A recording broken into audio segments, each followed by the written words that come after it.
Hi guys, welcome back to this channel. In this video lesson, we're gonna build a full stack Next.js blog application with MongoDB, where you're gonna learn a lot of things, especially for beginners, like authentication, authorization, user role, form validation, and so on. So let me give you a tour of what we are going to build. Okay, here we are in page. So as you can see, we see the login page, okay, and register page. It has also validation, as you can see, and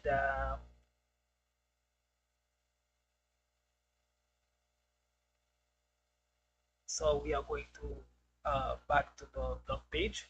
So as I said, this is a simple blog, but you're gonna see a lot of things. We have loader, okay, so you see this beautiful Navbar, okay. So we are going to home page. So it is also responsible, and you see the sidebar in mobile, okay. And go back to login. Okay, as you can see, login has also um, validation. So if we put a wrong password, so as you can see, invalid email or password. So let's put the good one. And now as you can see, we are authenticated, and we can go to dashboard.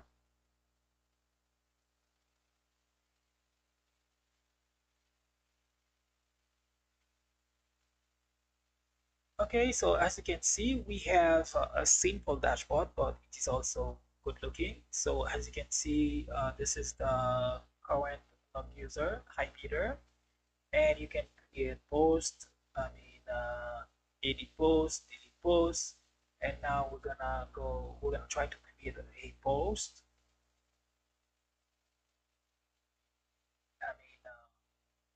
Post. Let's say new post and a text, and this is the image, but you can also put your URL. So now I put this in a local folder, right?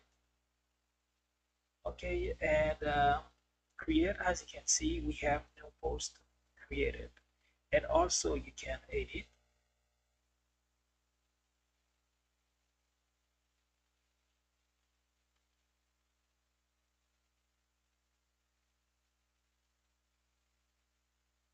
The post is loading.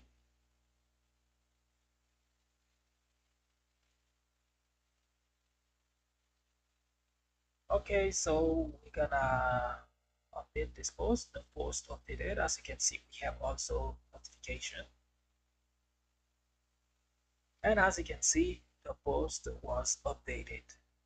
And if we want to delete, we have a confirmation message. As you can see, notification, and the post was deleted successfully.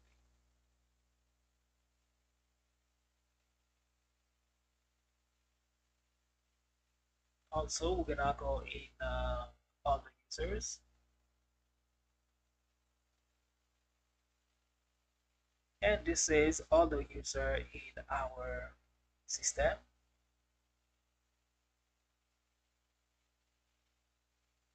Okay, now we want to log out. So it will get us to the login page, right? It will bring us to the login page.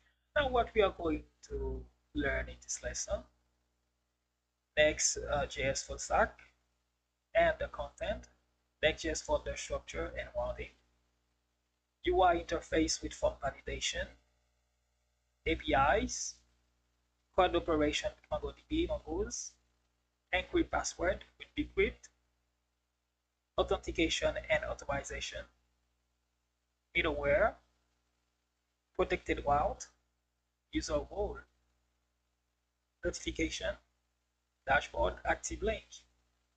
So what we are going to use as tags, Next.js 14.1.3 and Next of 5. MongoDB, Material UI, Formik, Cube. Okay, this is for form and validation. Datagrid, hooks, SWR, client-side fetching. This is a hook from the MongoDB Nextjs team, and we're gonna use as code editor VS Code. Okay, so without wasting time, let's begin. So in this folder, and we're gonna add the command with next npx create next app at latest. Okay, currently this is the latest 14.1.3, and this is tells us if you want to proceed. Obviously, yes. And let's put the project name. Let's name it Next Blog. Okay, TypeScript, not at this time. Yes, not at this time. Tell read it, yes. Source, yes. AppWorder, yes. And no. And it will install all the dependencies for us. So as you can see, everything was installed successfully. And now I'm gonna use VS Code. Let's cd inside this new folder and open it with VS Code. Okay, so this is our project. So we're gonna use Material UI, as I just said. Okay, so the installation, you can use npm yarn. Okay, and also this is we're gonna use also Datagrid. It's loading. You can use npm. It's more faster than npm. So this is the Datagrid we are going to use as table, and we're gonna use next off. At this time I'm recording this video, we are still in next off at beta. Okay, so we're gonna get there later.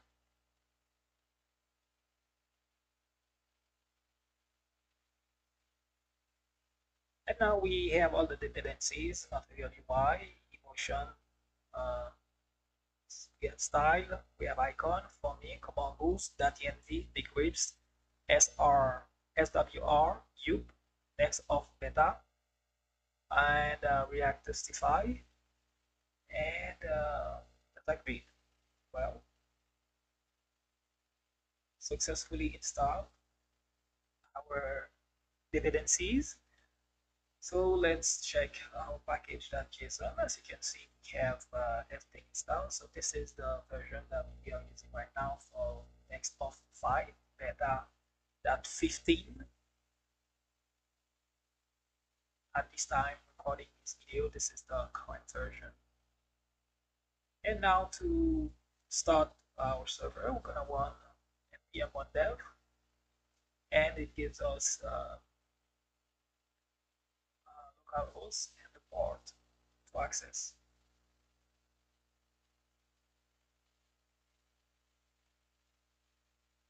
Let's open our browser. Okay, as you can see, this is a fresh install Nextjs.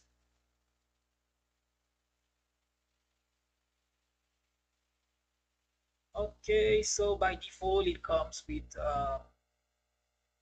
layout. Okay, it comes also with the page by default. So this is as you may know, so it comes with built-in SEO.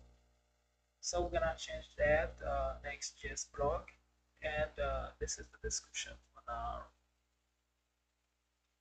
I'm not going to use global CSS because I'm using we'll use Material UI. Okay, and I will remove this global CSS.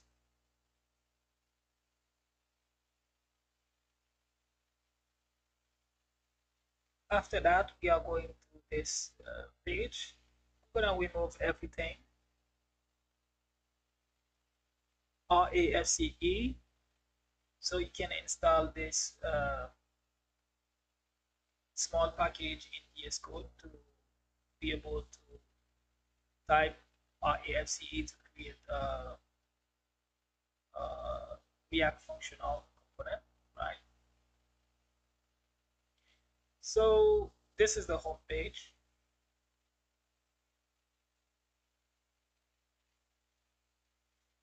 So basically, we are going to talk about the project file structure. For example, the folder structure is the route. This is some, I mean, rules and convention for Nextjs if you are beginners. So for example, you see we have a folder name about, okay, and so it is already a route. For example, slash 2000 slash about, okay,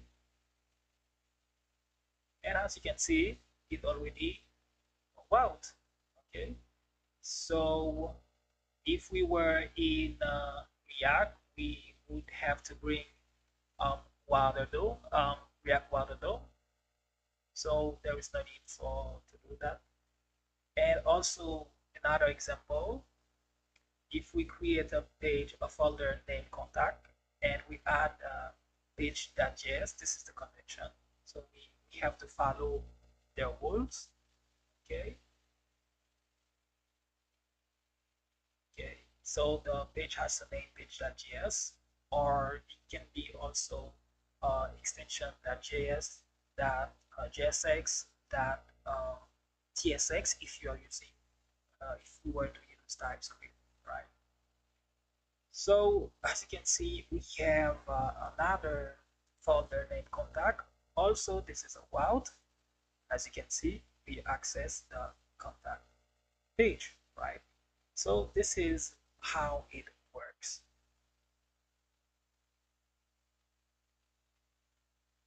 So we're gonna remove them because it was example, okay, just before begin. So if you know this, you can skip this part and move further, right?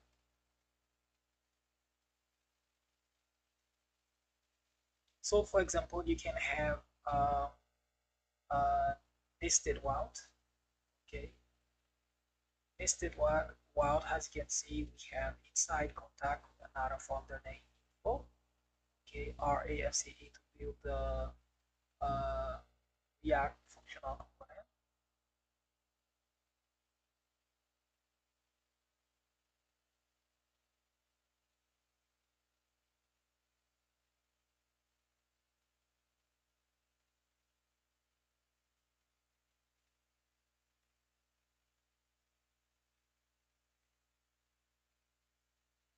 Okay, let's name it contact info. I mean, it is just an example, just to show you how things work. And now to access it, you're gonna go //contact/info, and as you can see, we have our route. Okay.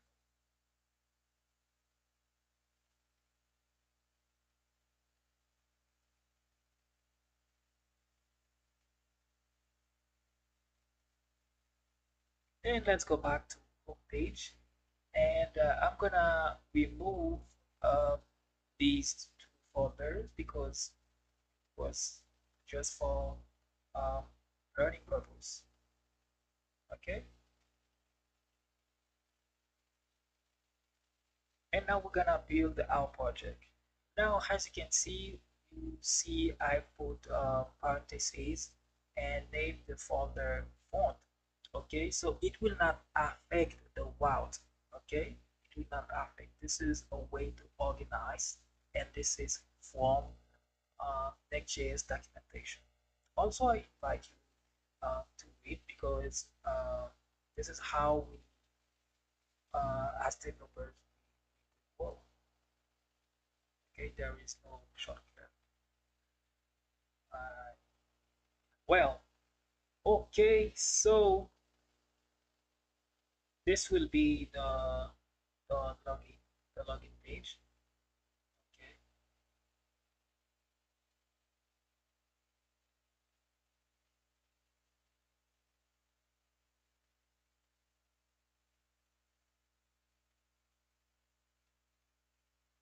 okay. So as you can see, let me show you.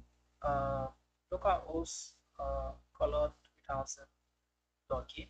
As you can see, uh, the font folder doesn't affect the one because it is a way to organize, to structure your folder, right? You got it.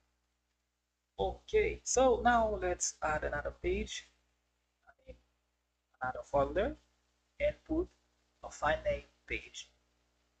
This one will be register page.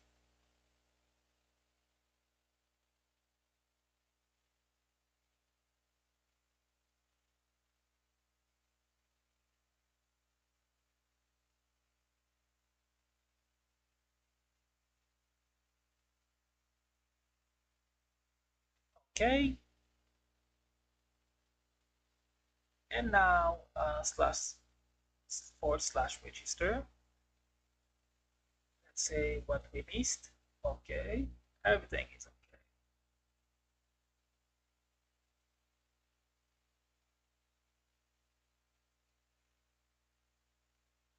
And another route /proc and add page .js file. This will be the blog page.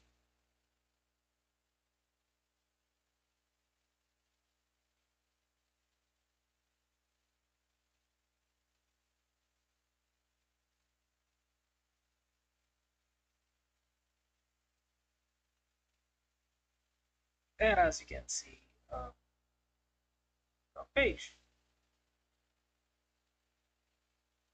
And we will need a page, a single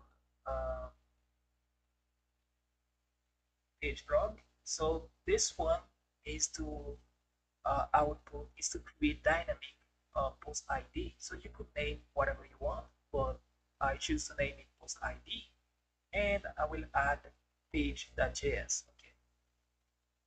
So post.id is, I mean, will be dynamic. You will see that in a while, but I'm gonna give you some example.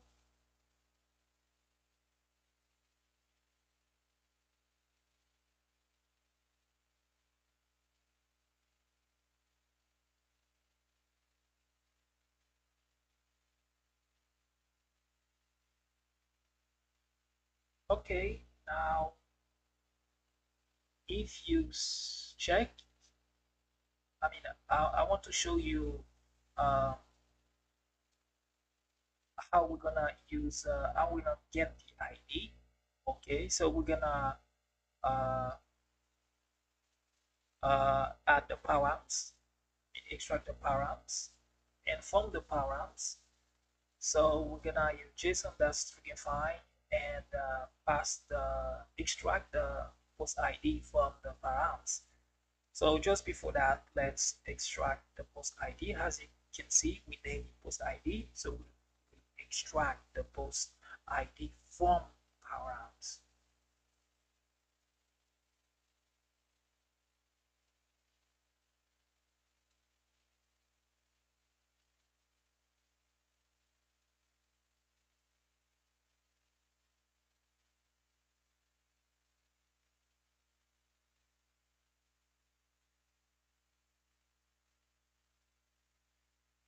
And now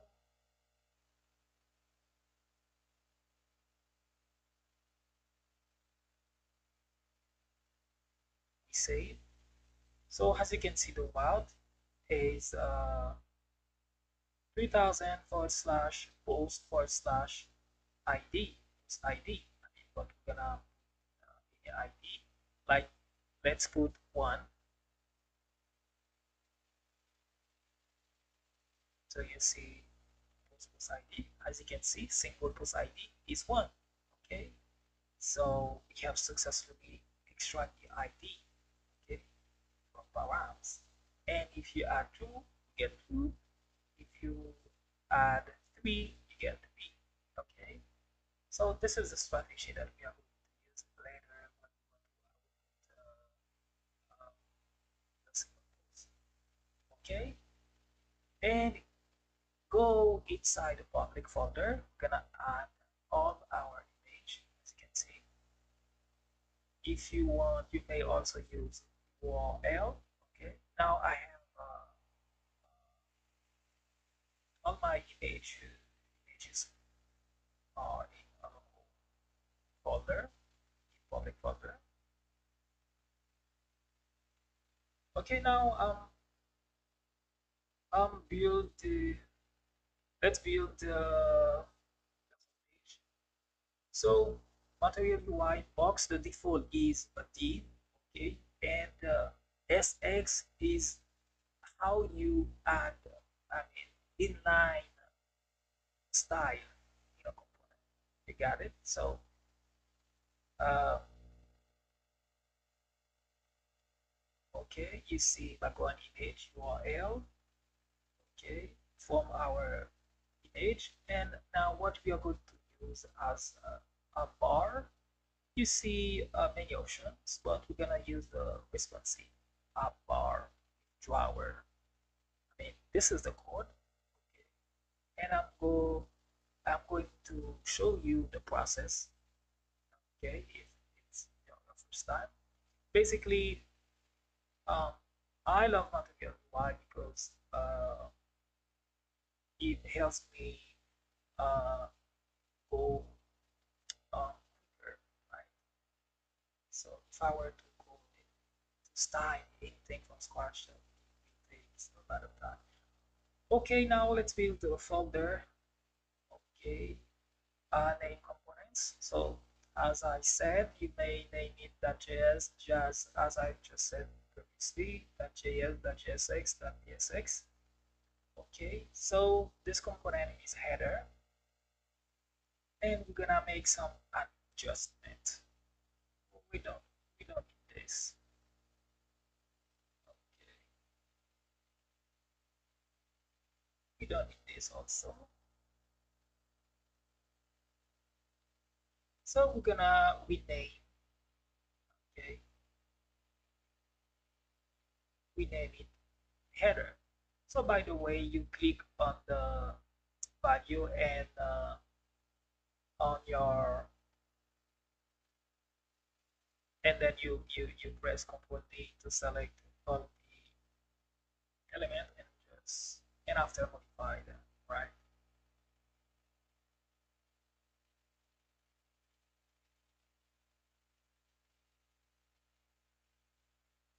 So I'm gonna bring the header component.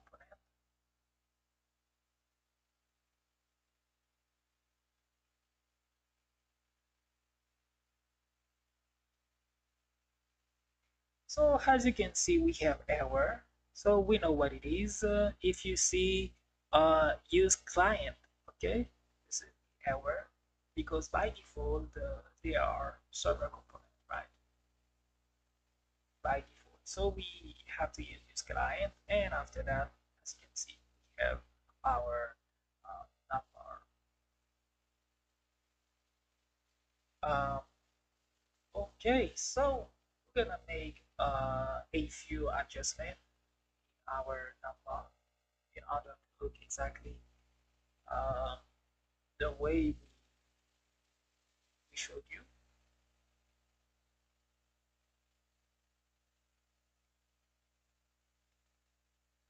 Okay, we expand.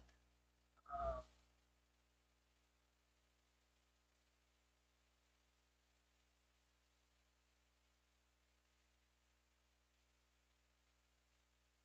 so this part will be the mobile now. Okay,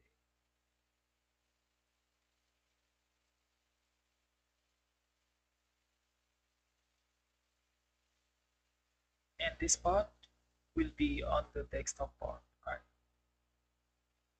So I don't want a full stack navbar. I want to have some space right and left. This is why we bring container. This is like bootstrap. Okay, this is like bootstrap container, right? What we are using material UI, not CSS. This is for material.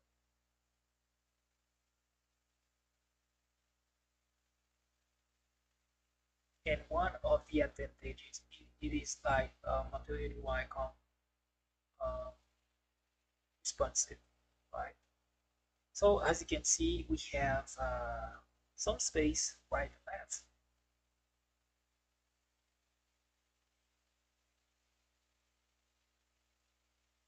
Okay, elevation. See, well, this is to remove the shadow. Okay, we're gonna add some other props. Okay,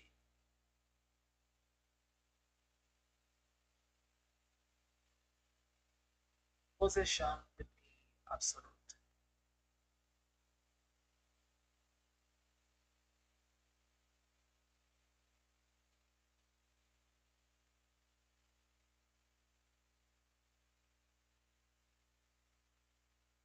And we're gonna add inline CSS. Okay,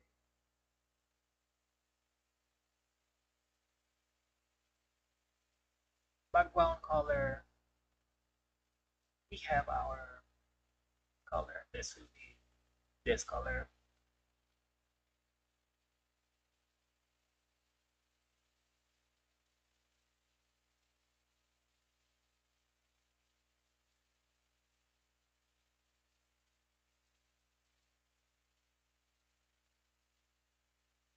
Okay, back to our filter. As you can see, our we have our now power. Right?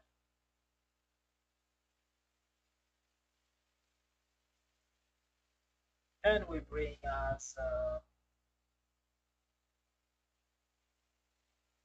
title here.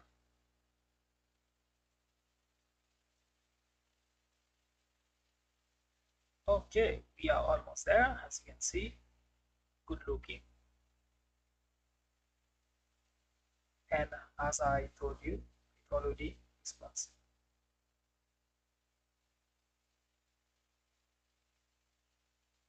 Now let's take care with our uh, nav button.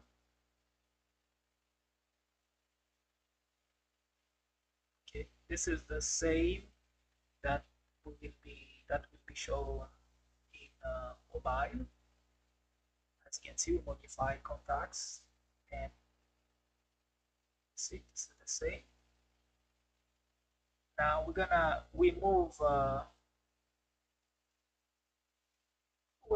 them and add our. As you can see, we have page and link, page and link. Okay, we're gonna make some adjustment.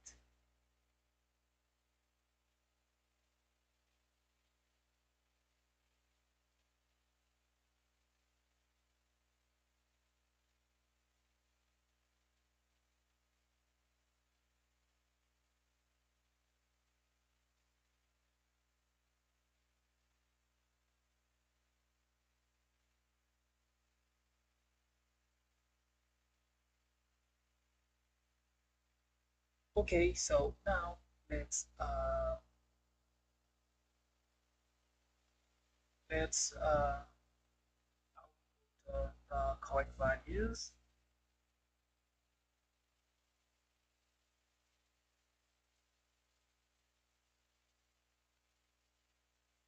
Okay, the key, because each element should have a key.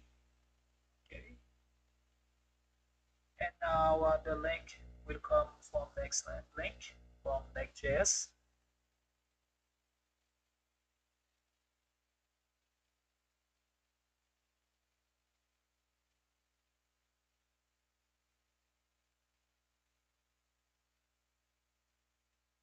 And we bring an item, but also as you can see, we should add item that uh, page for page name,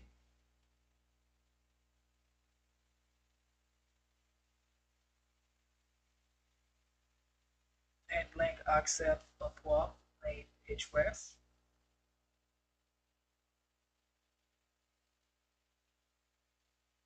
So this time it will be item link.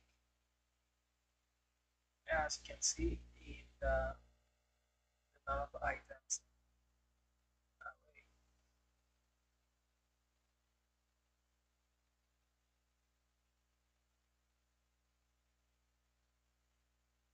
Okay, so we have an error because we also need to fix the mobile number.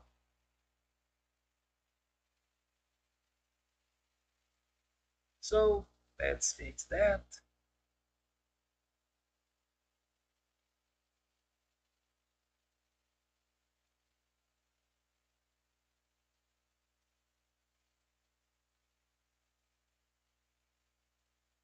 And for the text, this would be item that page.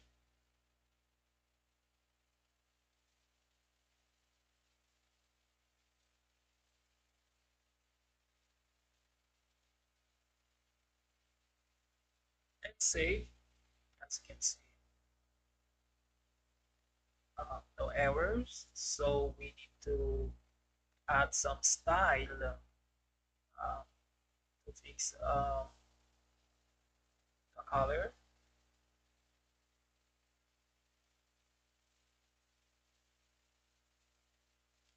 We add the style, text decoration none, and we will add the color.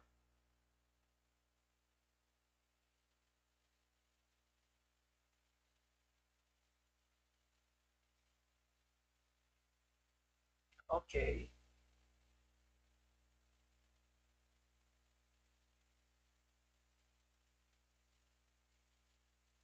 so we can navigate on now. Okay. Till now, everything is correct.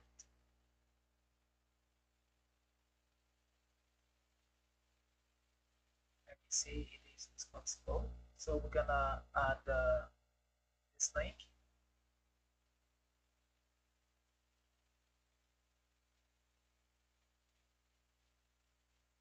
Okay. So we add some props and style, and we move this one to make it more cleaner.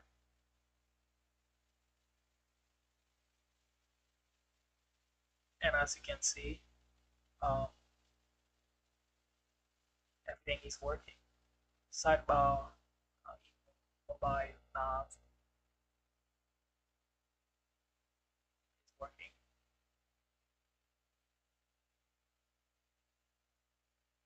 Now let's add the footer component, RASE, to create a functional component.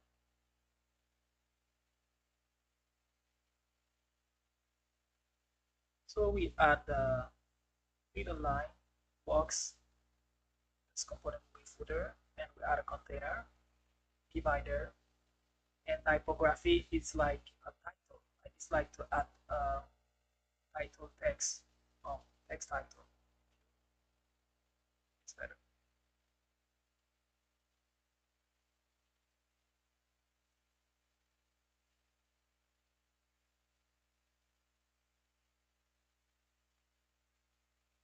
And now let's bring footer, import it, and press tab on your keyboard. It will be auto imported.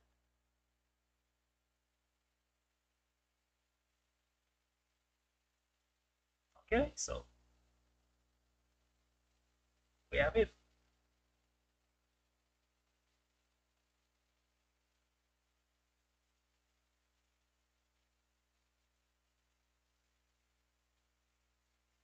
Okay, and now to complete the whole page, Okay, as you can see, we add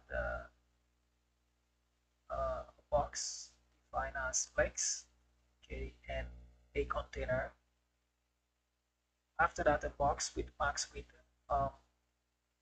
433 pixels, and title h6 title, h1 title. Okay, and as you can see, there is nothing fancy.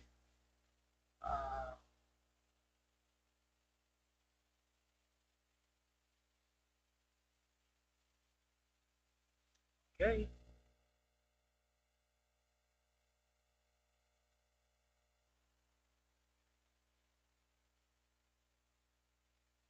so we're gonna add a header and footer.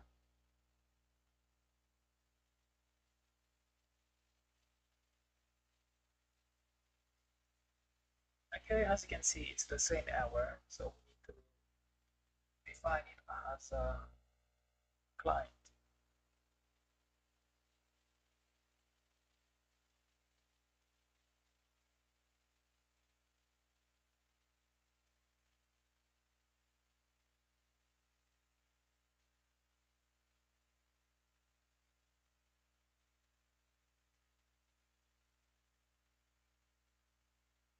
I mean, if I were to use the same header and footer and the entire application, I might use it in the main layout, okay, in the wood layout, right? Because in my dashboard I will use another, so this is why. I mean, it depends on how you want to structure your what you are searching and what you want to achieve, right? It's up to you.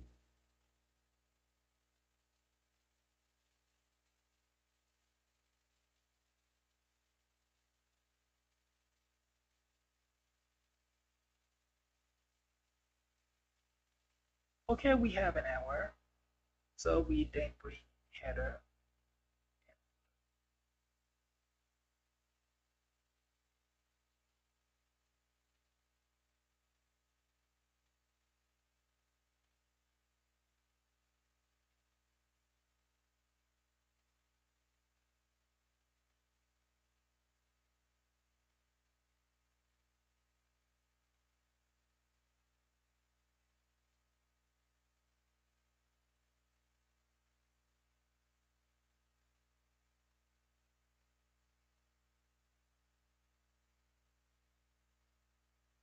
And now in login page, we're gonna do the same thing, bring header and footer.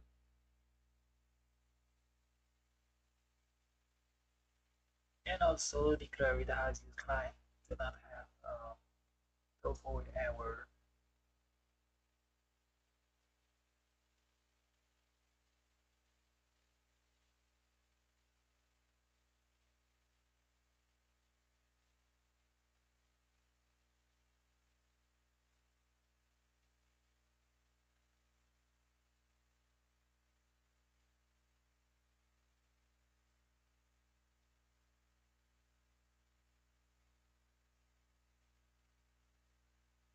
Okay, now we are building the login page. Okay, box as I said it's like by default it's a div. Okay, and this time box component is a form. Okay, so also if you inspect element you will see uh, where we say component is a form, you will see actually it's a form if you inspect element. Okay, so inside the form we add some inline css, like flex direction color, justification, justify content center, and we will add a little icon, and we also need to uh, bring them. So basically, anything you add, you have to ping it from material you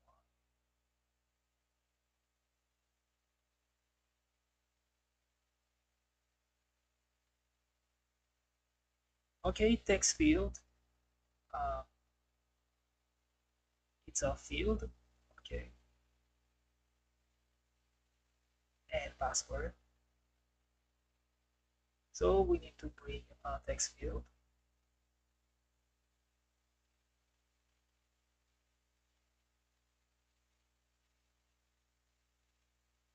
Okay, so as you can see, we are building our form. So we are almost there.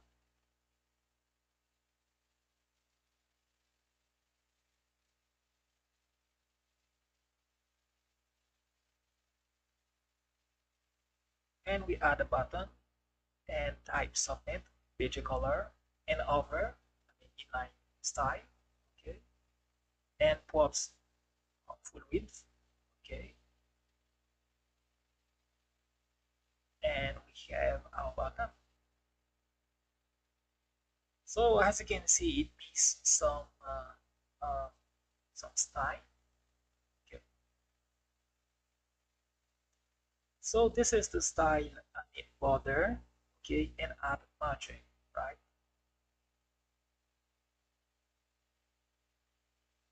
As you can see, we have space, we have also uh, added styling for the form, and we need to add placeholder.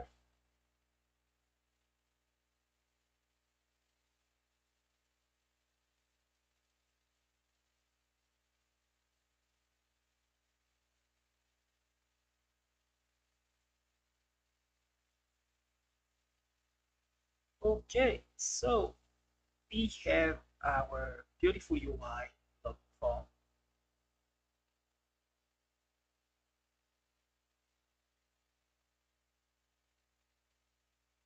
So now what we are going to do, we are going to use Formik. I mean, this is to grab essentially the values from the form, right? So there is plenty of options that you can use, but we are using Formik, and the initial value will be email and password. This where you will see that uh, uh, we will use it after, and use Formik accept validation schema. This is where we're gonna use UP. UP will be uh, used for validation to uh, validate our fields. Okay, so email. So as you see, it has to have the same name in the field, right? In order to work. As you can see, email, name, email, ID, email. Okay, so it has to be the same, right? And on submit,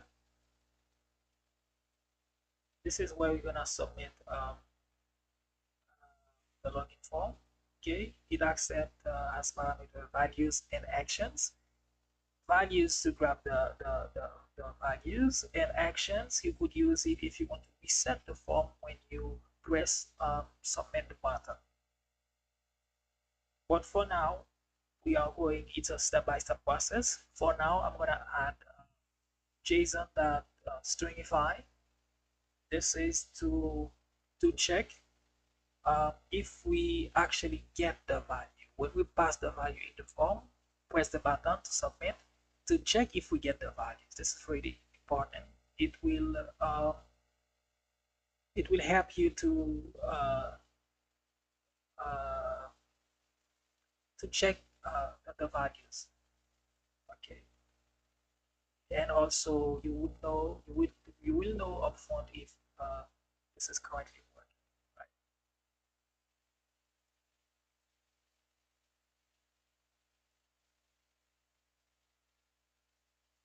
Okay, and now this is Formik. This is how we will grab the value. We add a post. I mean, we have values that email, because we have initial value email, and to add the default value, we have values that email, values that password, and on change will receive handle change from the form. On blur will receive handle blur. As you can see, it already working, right? And also we have error. If we have error, it will pass the error to the helper text. Okay, and we have on touch.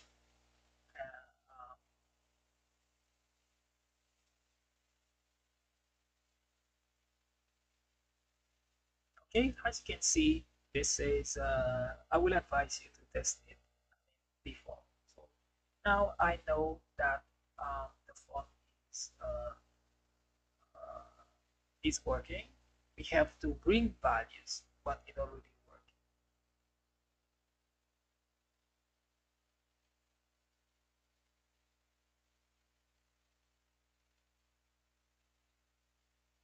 And what we are going to do, we're gonna copy everything from login to register, and we're gonna just rename it the way it was.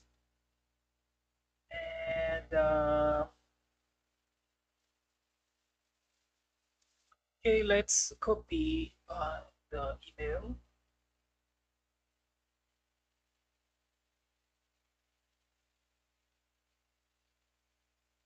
We're gonna rename, because this will be the same exercise. It's not an email, and we're gonna change the text, username,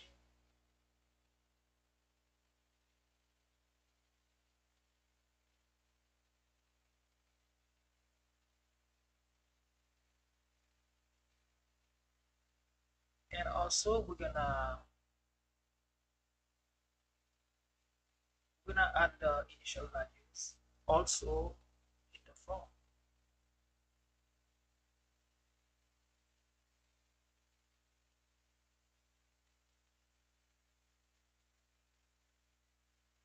We will not use the log icon. Remove it. Remove avatar.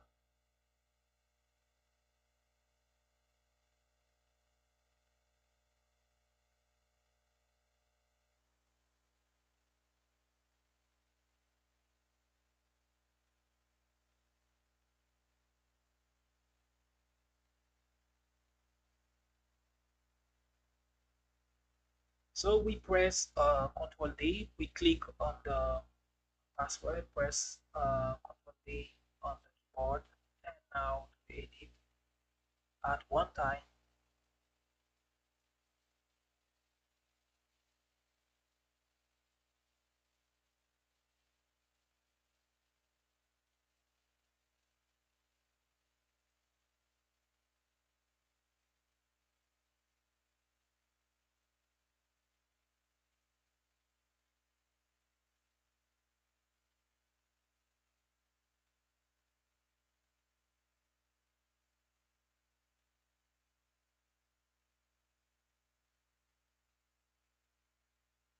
So we're gonna correct the placeholder.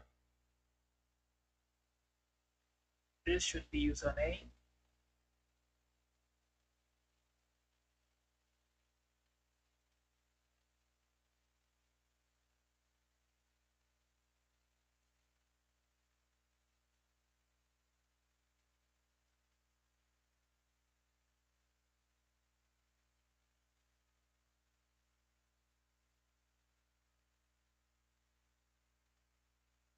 As you can see, we have values.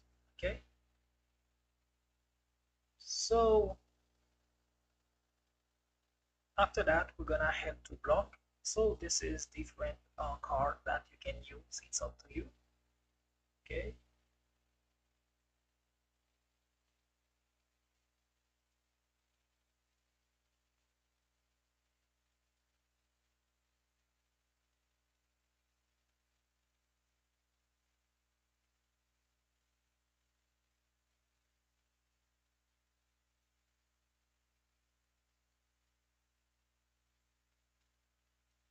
So we're gonna add a new component named postcard.js.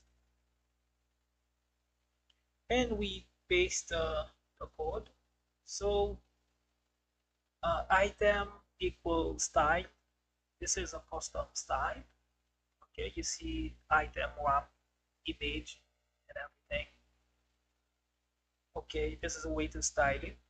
Okay, and the image you see we have the image from Next.js. Okay, we add the other forms.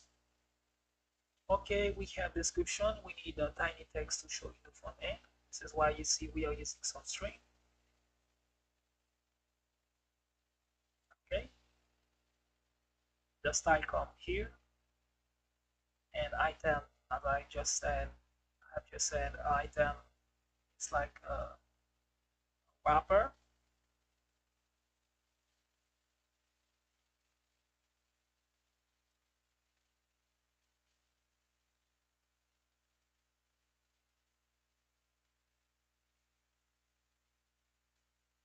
Okay, so we are lib lib lib folder, and we add the data. So basically, we are going to populate.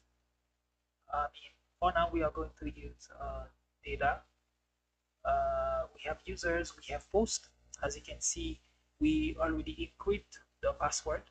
Okay, and as you can see, you have URL from our public folder. Okay, so to now we're gonna use some data from our Datagrid file, okay, in order to output uh, in output.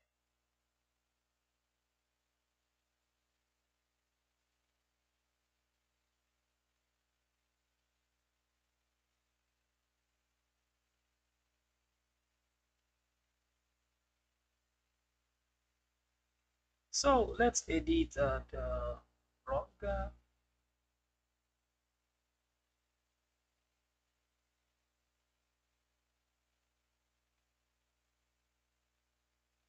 So we will add inline style padding top pt for inline or padding top. Okay, page color, minimum height. You see we have calc 120h. Let's test. We need to fill entire screen. Okay, almost there. Let's try 65. Okay, 62 will be okay.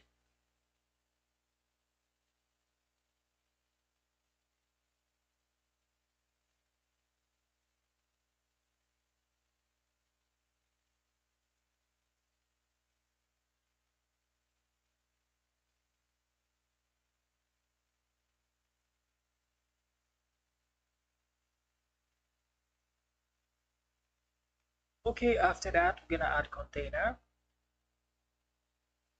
As I told you, container is like Bootstrap.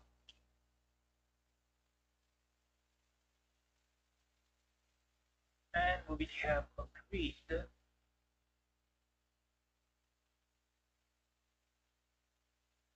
So we need to bring everything that we are using from MongoDB. This is how to use it. Okay, a grid is equals container. This is spacing, and this is columns. XS, okay, for SM8 and 12. Okay, this is already this is comes from an UI. Okay, and let's import data from the lead folder. Okay,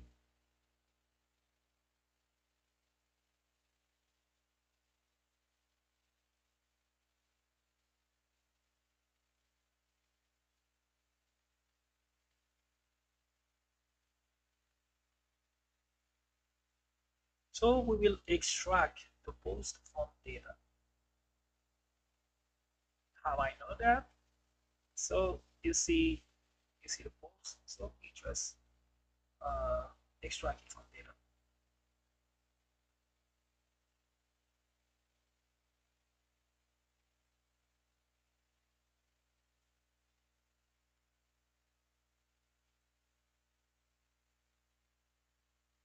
So we will bring our postcard component.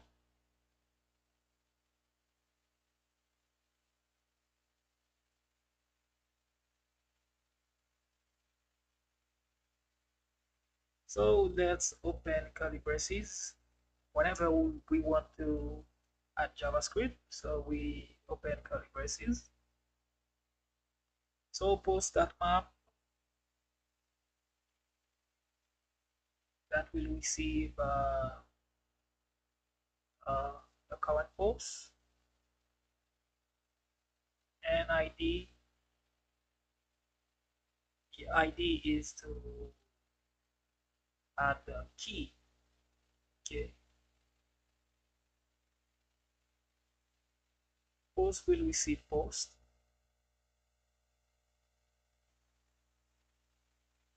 and key will receive ID.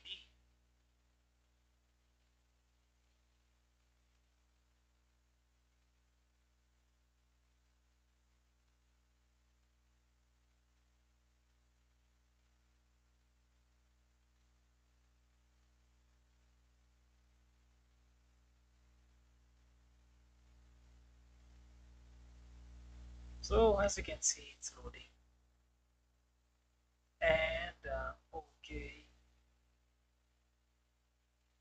now we have our post. So in a while we will make this, we'll make that dynamic. So let's use MongoDB, log in or create an account with MongoDB. We're gonna create a project. So we will make our data come from MongoDB and now create a new project. We will name it Next Blog YT, and this is optional. If you want to add members also, it's optional.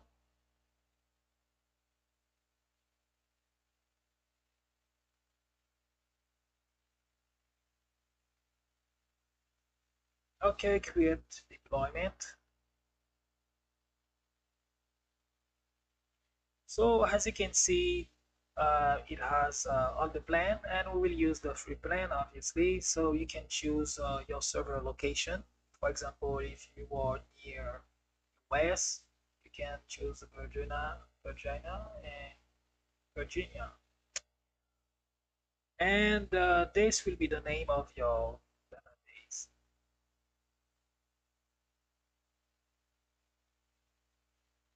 And we think everything is correct. So create. Okay, now it gives us some default username and password. So my username will be ADM and the password, right? So let's say, okay, create user. And now I'm gonna use it IP like 0.0.0, but you can use your current location. If you are in production, you would want to add your server IP, right? Okay.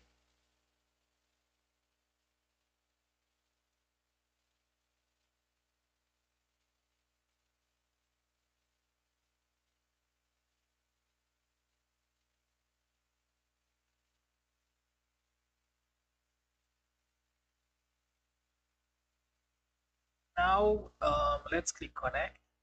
So we have different options. You have drivers, compass, shell. Okay.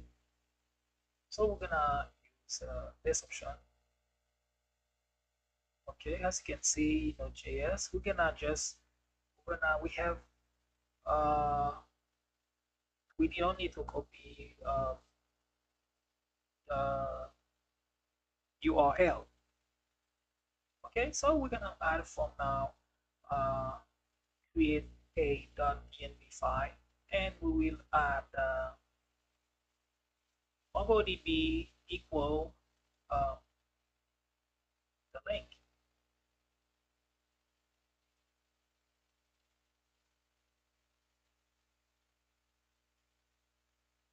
So this is our password. So we're gonna edit, remove this and add password. Right? And so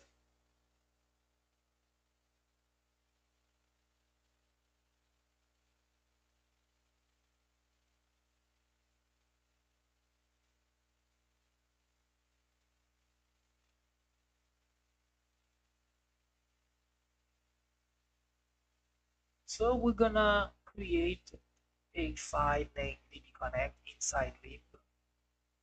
See, lib is outside the app folder, but it's in the root of source. Okay, now let's create a connection. We passed the async signature and we name dbconnect,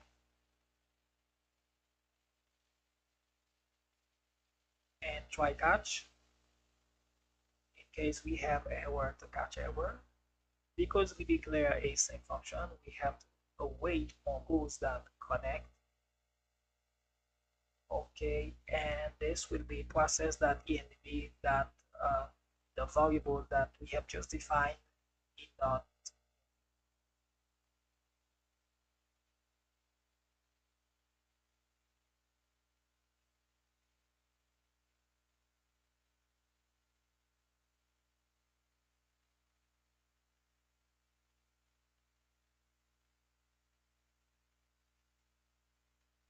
I mean, it's a typo. Let's do this and add a full error, full new error.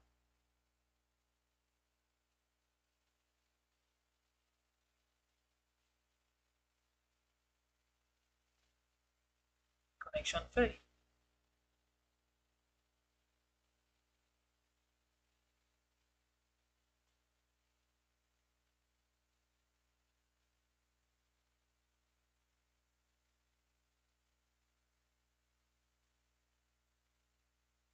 And now let's create another folder named models. So we're gonna have our model. Let's create user model file, and let's create post model file. So let's begin with user model. Import Mongoose from Mongoose because when we begin the project, we have installed all our dependencies, right? We have latest version of Mongoose, and this is how to create a schema, const user schema, new Mongoose that schema. Okay, open curly braces, and we're gonna add our field. Okay,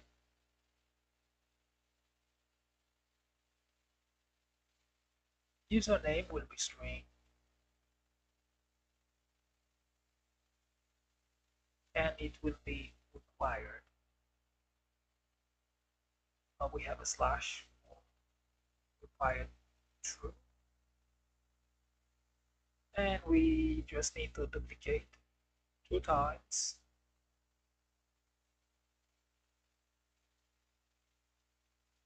We have email and password,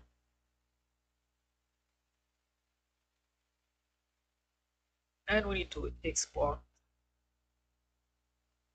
default mongoose that models. Okay, this is you see question mark not user. So if we don't find one, create one.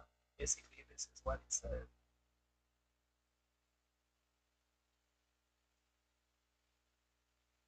Okay.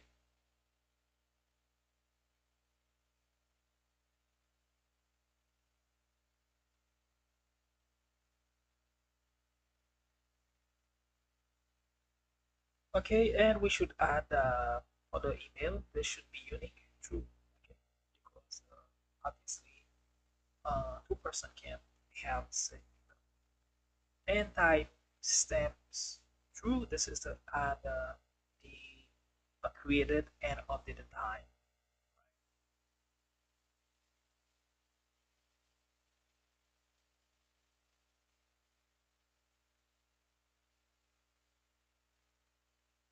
And now we are creating the post schema.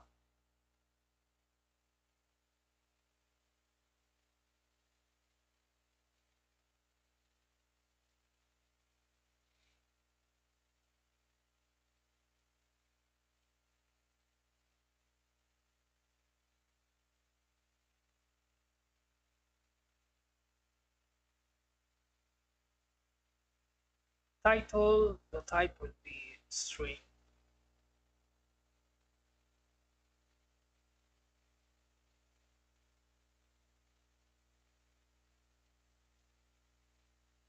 It will be required.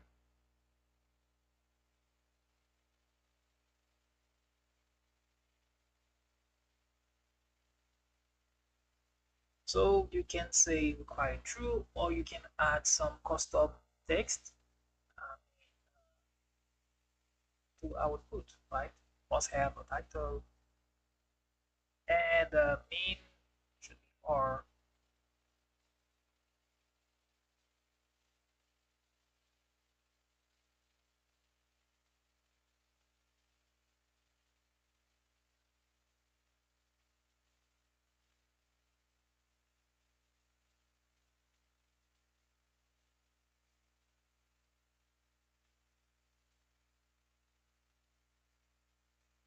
And let's add comma. Okay.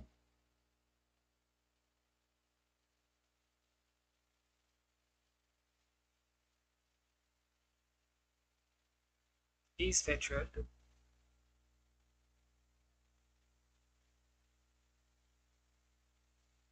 This will be type boolean. So we don't need this. Default false.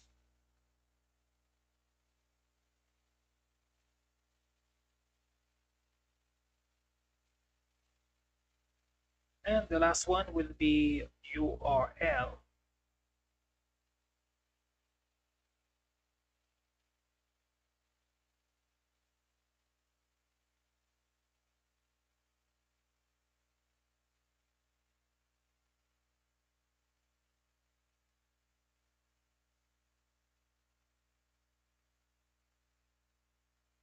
Okay, so we're gonna add the timestamps.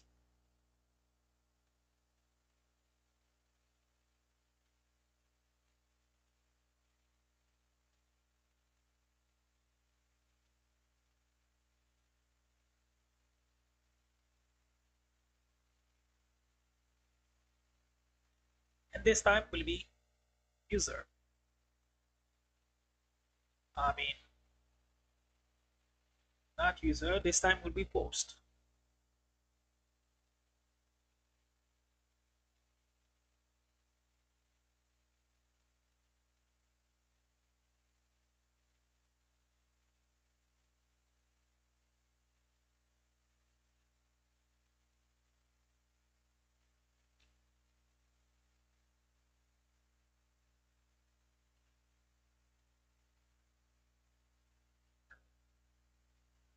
Now we have our model.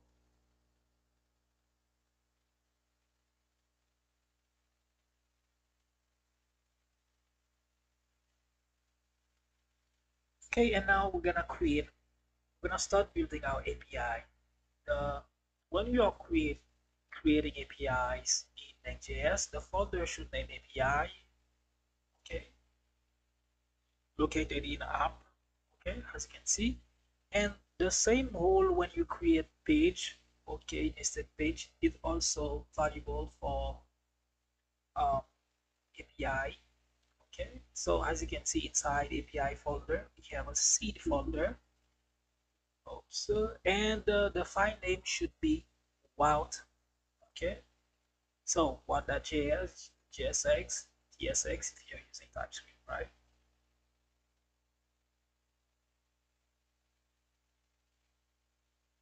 So in the seed, as you can see, we're gonna populate the database with our data so that uh, the data comes from MongoDB. Okay, so in the seed, we bring DB connect from lib folder. We import the post from post model, then we import user model,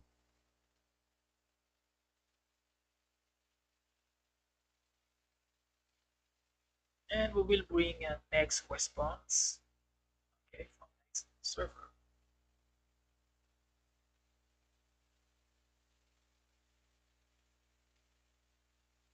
Now we're gonna create the wild export const get. Okay, as you can see, the name is self-explained. Get. Okay, async signature.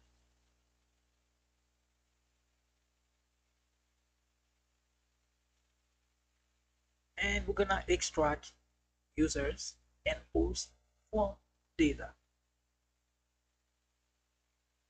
It was the same exercise as you, if you remember. Users and posts, we're gonna extract them from data.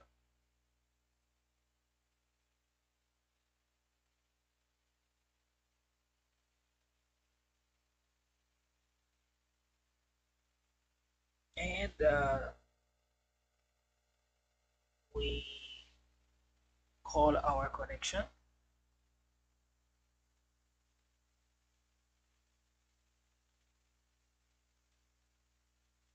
And also, if there is data in our MongoDB, we're gonna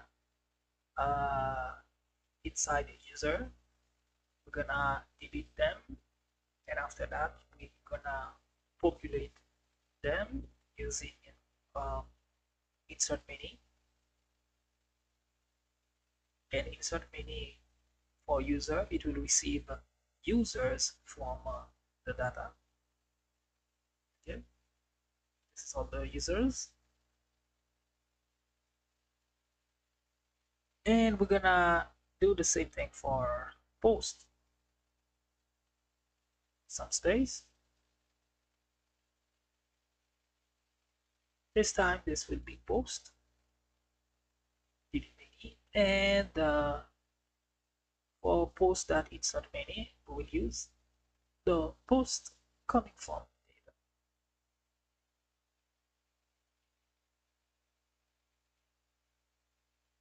We will need to return a response that JSON, next response that JSON. We'll add a message saying that seeded successfully.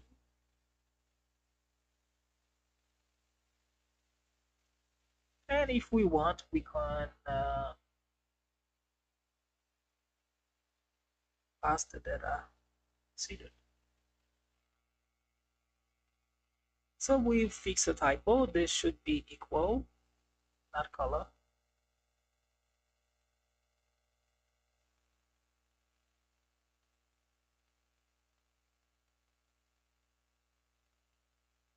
And open a new tab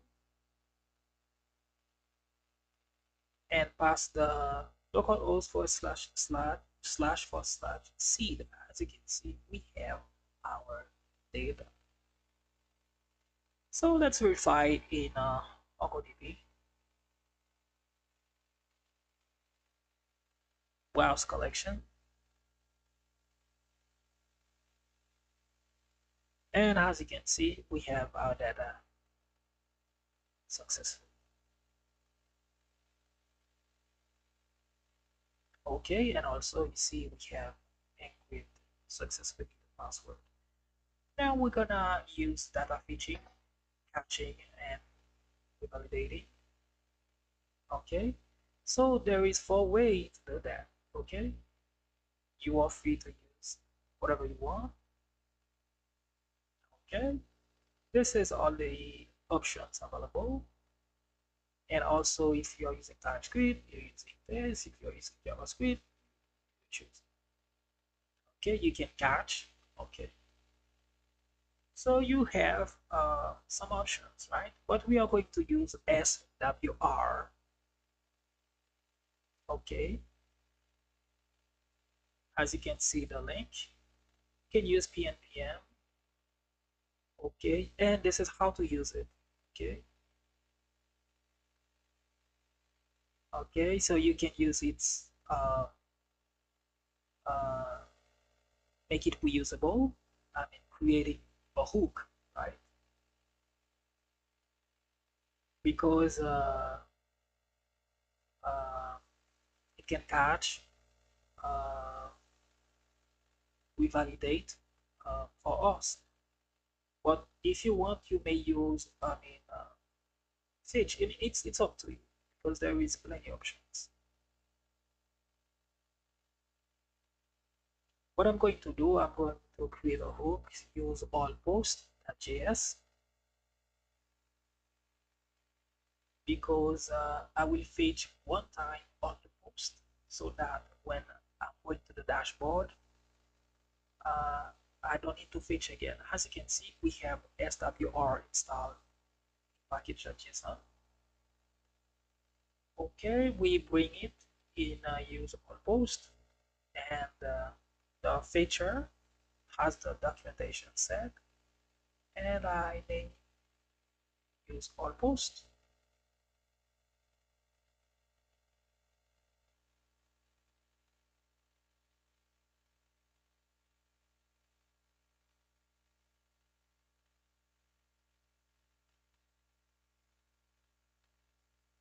So I don't have the what yet, but we'll create this what soon. /API/post. I mean, this is to get all the posts. We will create this get request soon. And what is interesting is that you get from the hook, use SWR, you get data, you get error, and you get is loading. Okay, so we don't need to create a variable to him that is loading, it's error. I found it interesting. I mean, it's up to you because there is plenty of options.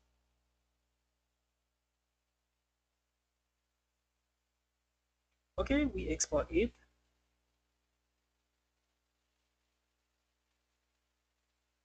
And now I'm gonna create a route. As you can see inside API, I create a folder name post, and the file should be named route.js. And for that, we bring our connection. We bring our post model. We bring next response from next server. And now, as you can see, this is the verb get. Okay. Async signature.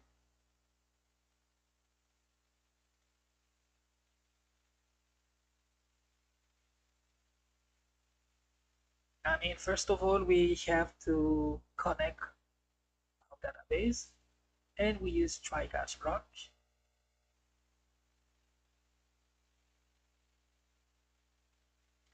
And we're gonna use a wait post that find and return next response.js, and we pass the post. I mean, we could write post colon post as key and value pair, so we don't need to add post colon post, right? Okay, now we're gonna make this dynamic, make the data come from MongoDB. So as you can see, we're gonna add a comment. We don't need this local data. As you can see, we return data is error is loading from this hook. Okay, so gonna extract them. Okay, So is error fail to load?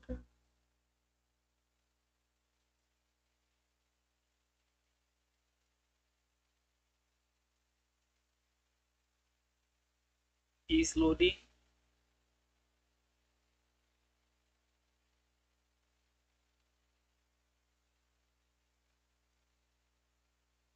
Loading. But later we will add a component, I mean, like a spinner. Okay, so let's bring data from MongoDB. So data, if we has data and data that post, if we have post, okay, that length greater than 0, that's mean we have data, okay, and we're gonna map data that post that map, and we're gonna add the post. We already have it, okay, and else the post found.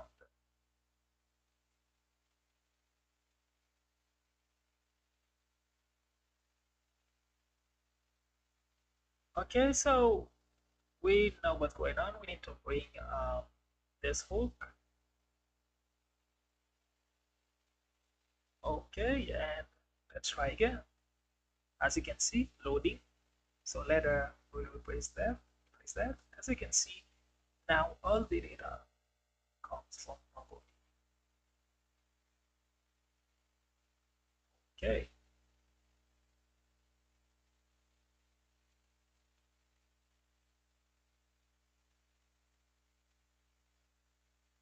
So let's add a spinner. We use circular progress. As you can see, in height 100 gauge and box will be box. We need to bring this component exact like spinner.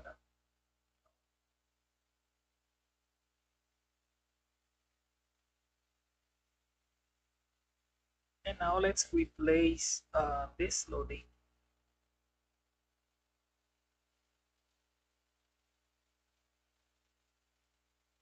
with loader. Let's bring loader.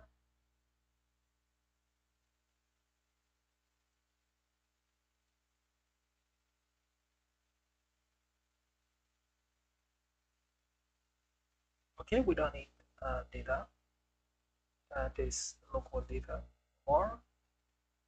Let's refresh. As you can see, everything is working fine. Okay, now we're gonna handle the SQL post. As you can see, you see the ID is coming now from MongoDB, and we're gonna use this ID to fetch the the SQL data. Same also with API, we're gonna have a dynamic ID. So this time our ID, our parameter will be ID. You add a bracket and ID, okay, and the file should be out, okay. So now we spread this is spread operator. We spread the request and we're gonna extract, okay. We're gonna extract a request from it, request the params from it also. So if you want to know what's going on inside of it, you can console log the request, okay, and you would see what you have inside. Each time you want to know you are stuck, you want to know what you can do, what's the next step, okay. So just console log it and to know what's going on. Now we're gonna fetch a single post, so we need to use find by ID, and we will grab find by ID, and we will extract the ID from the params. Okay, params that ID. Okay, now look, you see, this is the ID. Okay,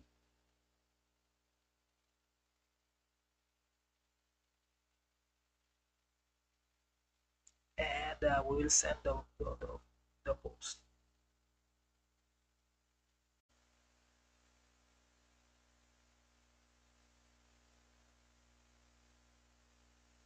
Now we're gonna copy everything from use all post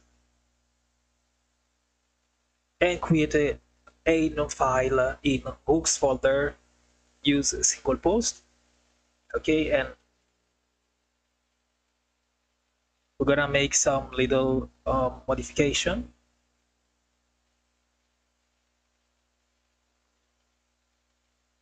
By doing so, anytime we want to fetch a single post, so we're gonna use single post that receive an ID, and the endpoint is /API /post and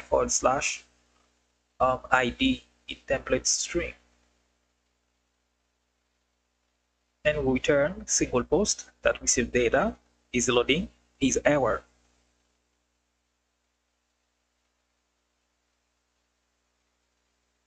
Now on single page post,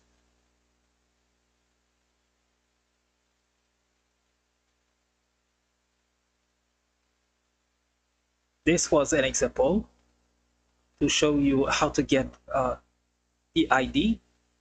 So now we're gonna use this ID, this post ID, to fetch the data.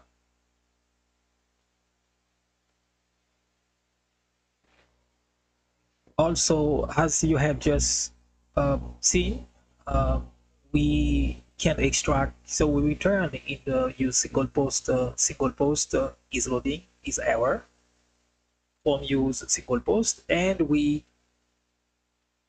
add the ID that we have extract from params, the post ID.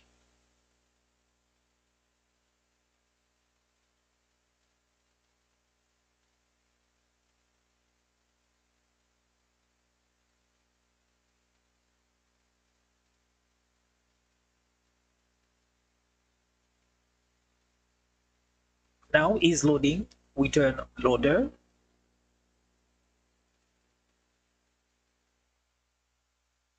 in order to wait the post fetching, and we bring a header. We also need to bring the footer. Press tab on the keyboard to auto import them.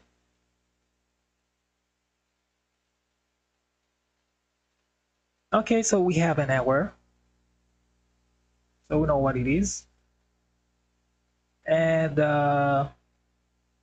this should be, we should declare it as a use client, because by default is a server component.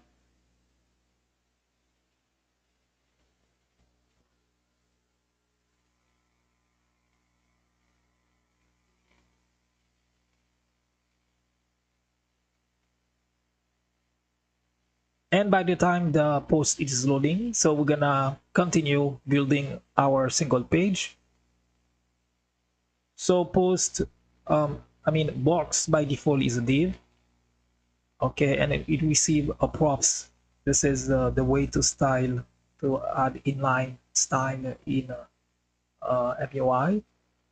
So this would be min height, calc 100 VH minus 58 pixels, and image we will receive that from Next.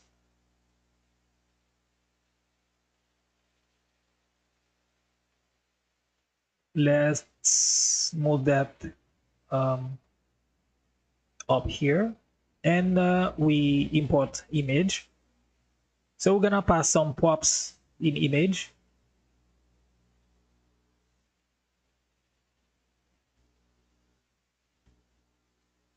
So we have added the source, As you can see, a single post, single post. If we have single post that URL, we add a style, we add width, okay, we add alt. This is for SEO purpose, right?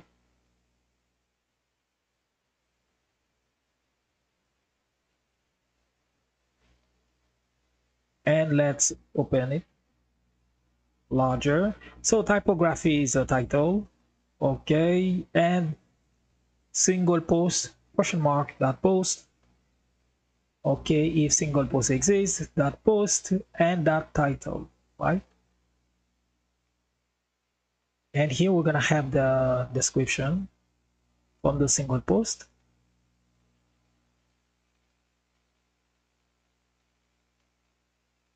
And save.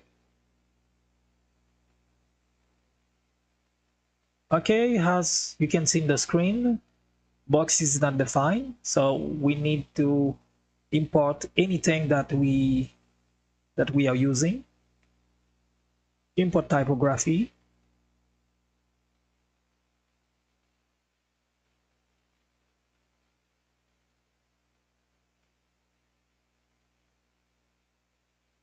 And it should be fine. So as you can see, we have our single post, right? Beautiful navbar. And after that, we want to generate a dynamic title. As you can see, this metadata.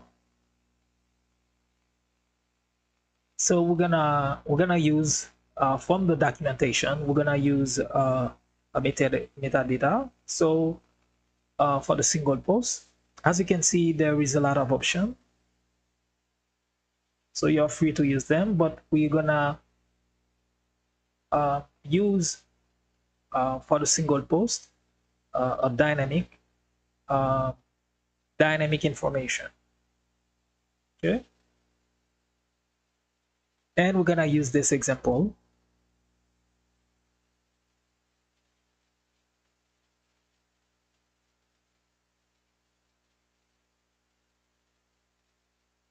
Okay, because this metadata, we are using it in the entire application, but for the single post, we're gonna use this one. To do so, we're gonna add a layout, especially for the single post. So it show error. We know why, because we need to define and save this layout. So we name it blog layout, and we don't need the font because we already have it in the root folder. I mean, in the main layout. So everything should be fine. As you can see the screen, so it load properly. And now we're gonna generate the metadata dynamically for the single post.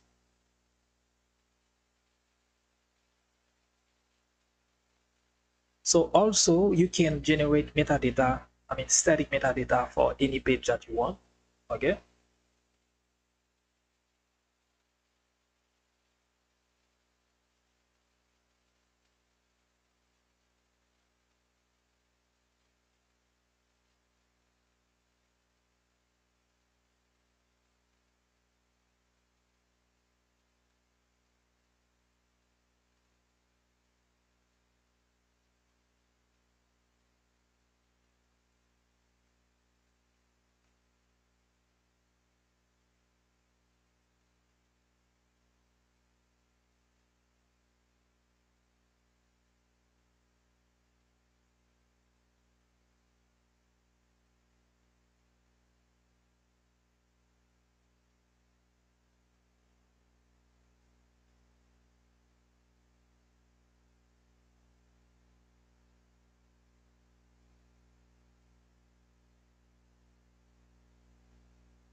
So as you can see, we pass the params in the generate metadata, and we create a variable name ID, params question mark that post ID, and that post ID we have it. So this was the ID that we have, the dynamic ID that we have in that we extract from the params, and we gonna fetch the single post, and after that we return title and description. So if we have a title, we're gonna return it, else we return the default. Same thing for description.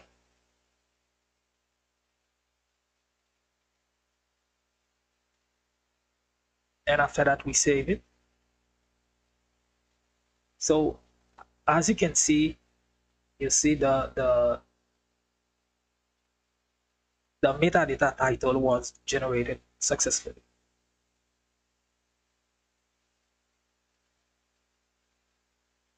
So we're gonna check another example, and as you can see, everything working great.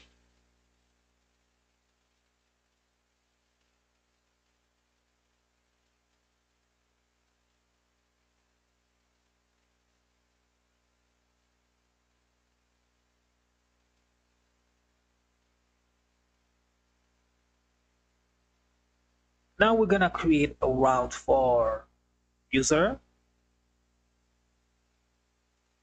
It should be in the API folder. We name it user, and we're gonna copy everything and paste it here. And this time we will use the user model. So to get all the users in the database,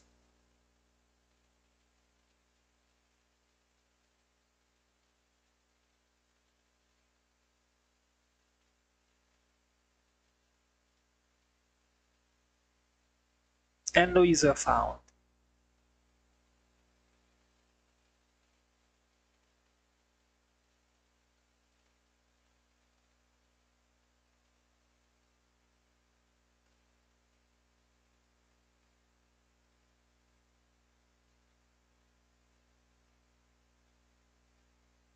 After that, inside the post, we're gonna add uh,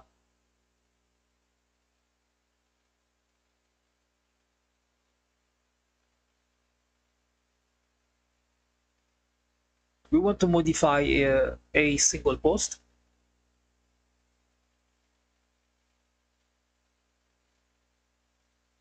And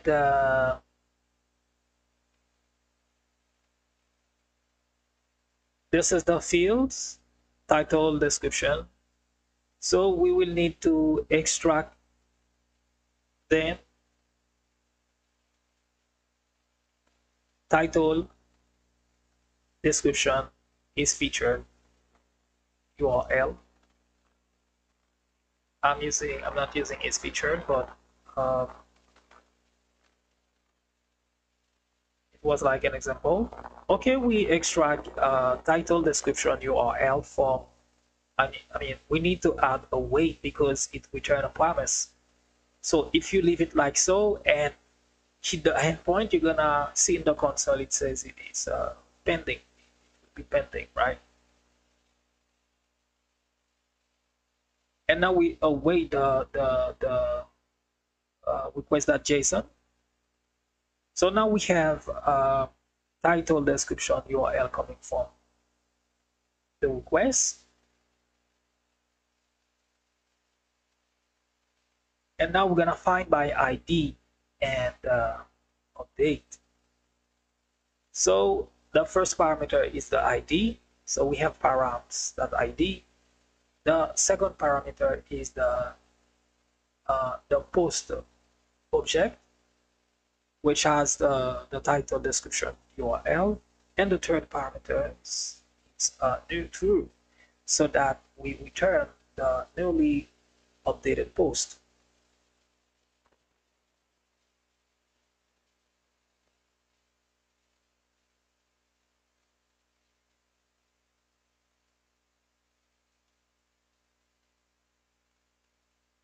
And we're gonna add a success true so that we will use it. I mean, when we wanna confirm, we'll use this with those specifications so that we confirm that our post was updated.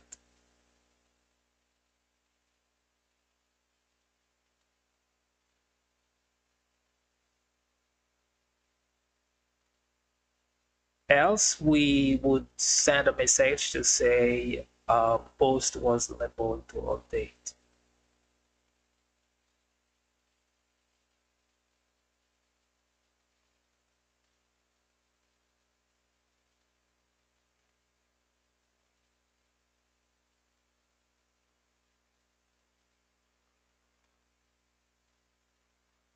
After that, we create another endpoint for, I mean, to delete single post. And we're gonna have the same, we extract request and params from request. And we don't need this time second and third parameter. We're gonna only need the ID. So find by ID and delete.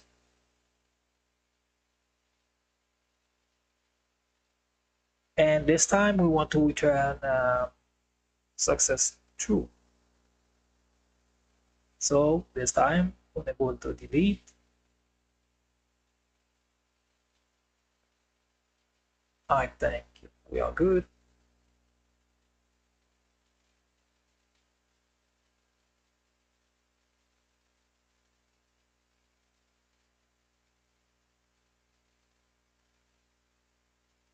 And now inside app, we're gonna create a folder named admin. In the admin, we're gonna create another folder. It's like we're creating the route, the admin routes. Okay.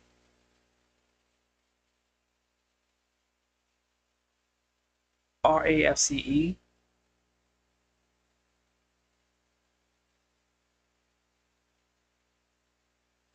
Oops. Now this will be dashboard.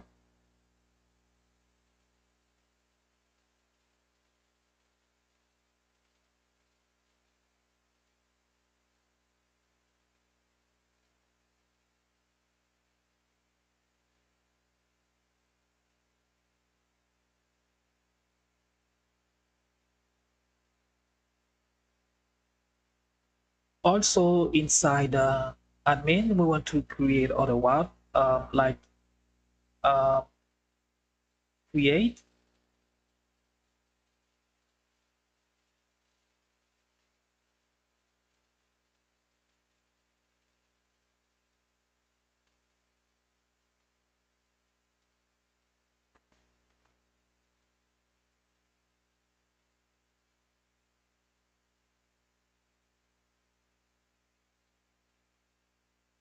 So here we name it admin ADM create post.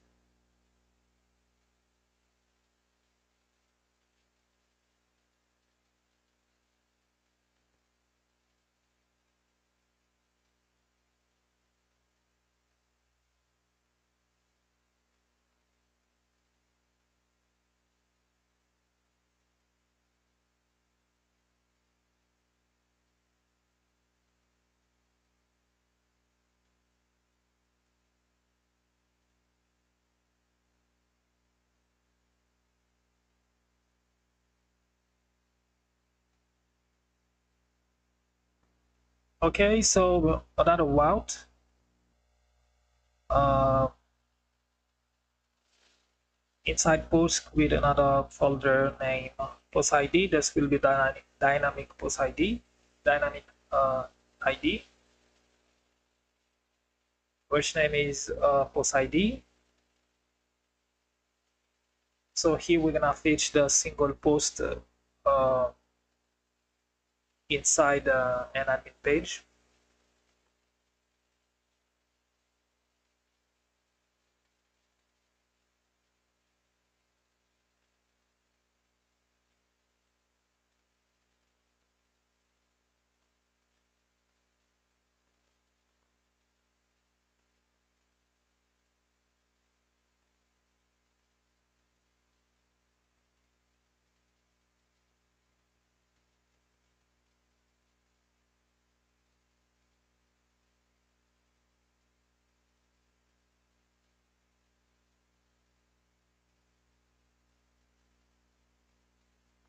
And we're gonna have a route to fetch all the users in the dashboard. I mean, in admin page.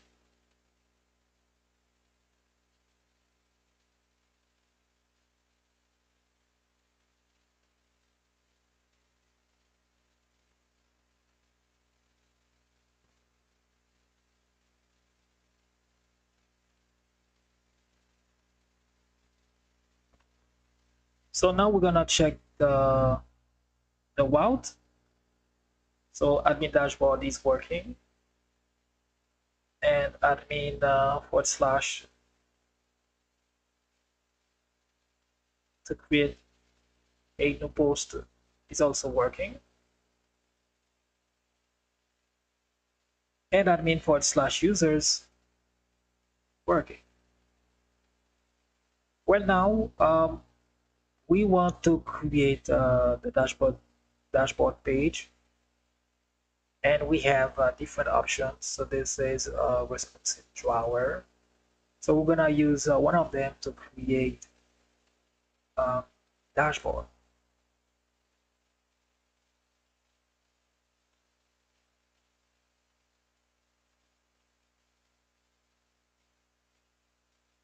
But we are going to use the responsive drawer. All we have to do, we have to copy, and we're gonna make some modification to fit our needs. So first of all, we create a component named admin layout.js, and let's open it wider, and we're gonna click on responsive drawer and press Control D on the keyboard, and at one time edit this text, and we don't need typography at this time for this part. Remove it. So as you can see, box equal component main. So this main will contain uh, our admin pages, right?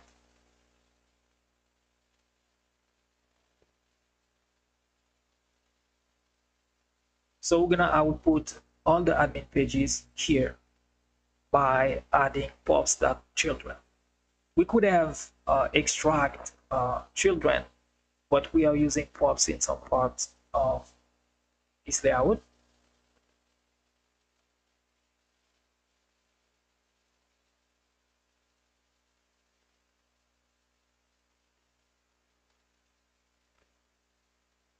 And we save.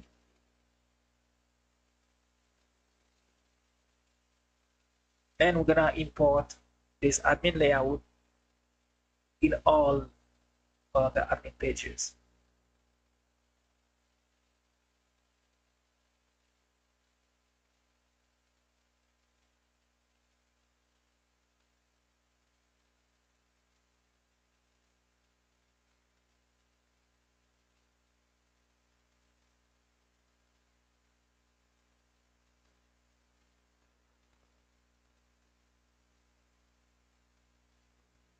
So as you can see, it through error.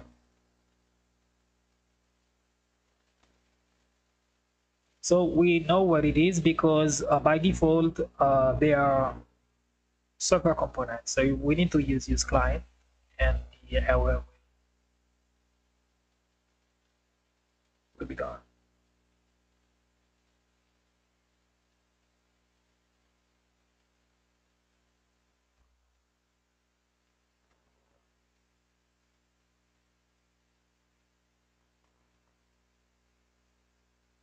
Because what it says, anytime you're using state, it's a client component.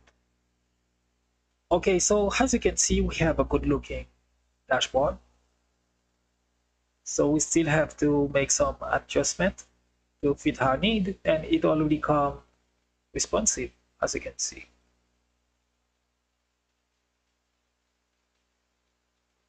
So this is one of the reason I love Material UIs. If I were to to code every details, so this would be a lot of time.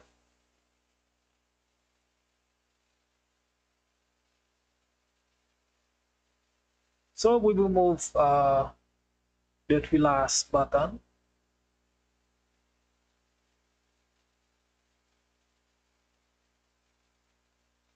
And also we're gonna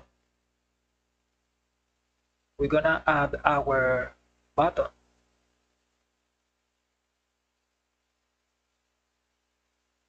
So if we check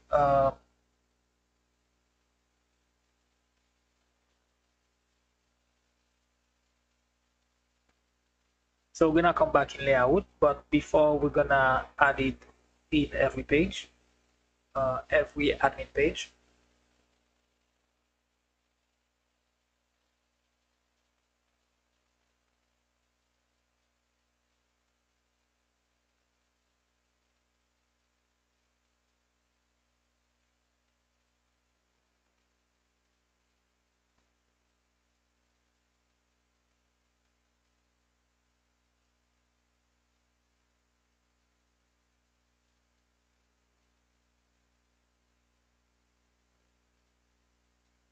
So now if we check admin/users, as you can see, everything is fine.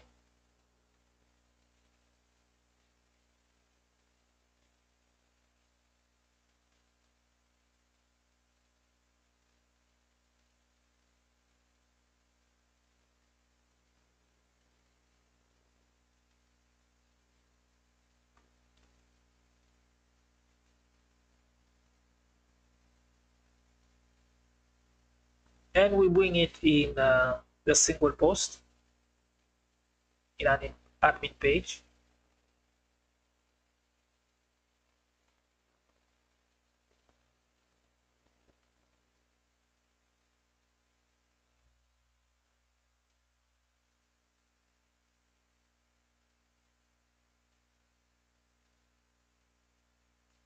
So now we have already the param, so we can find it in /admin/post and /1. This will be the ID, but we'll replace this one with the ID coming from MongoDB.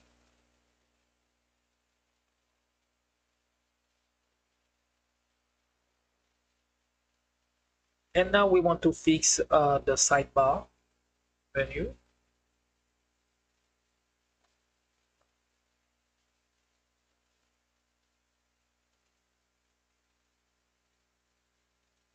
So we want to add the dashboard links. So we name it nav links, and we add this array that contain the button text, the path, and the icon.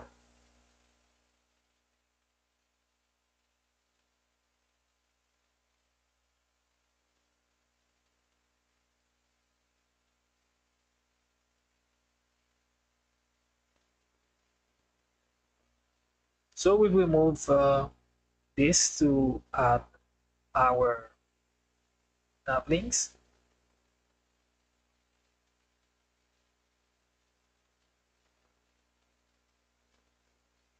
So we use map, so the same map to loop, and key receive ID, and this time we don't need this.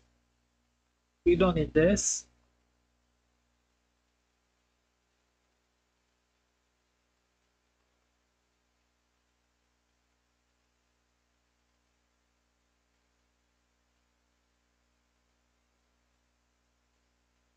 And we're gonna change, gonna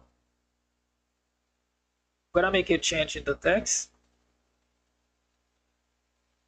List item text, list item button. So we add some props in the list item button true, component is a link, and the path.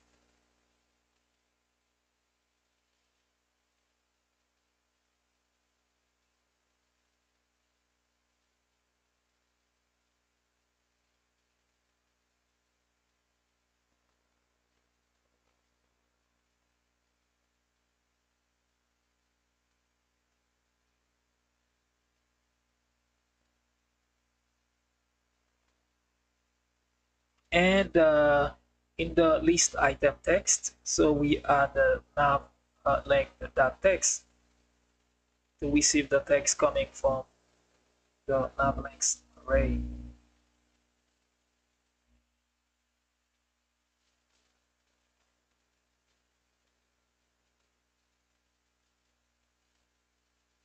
So as you can see, we have the navbar, the sidebar menu showing up, but we need to add a dynamic. We need to add to create a icon component in order to add our icon. So this is our component. Import everything as icon from UI /icons -material, and it receive a props. It receive icon name and spread the props and return icon component.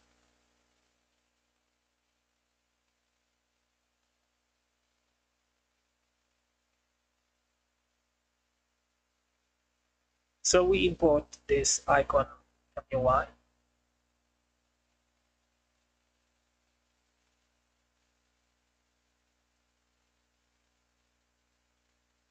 And it receives the icon name as props.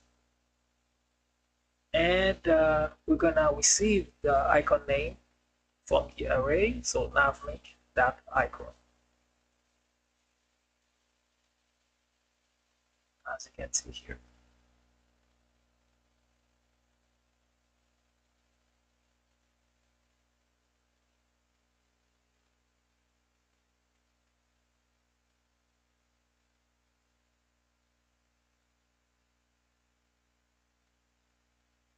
So it's compiled.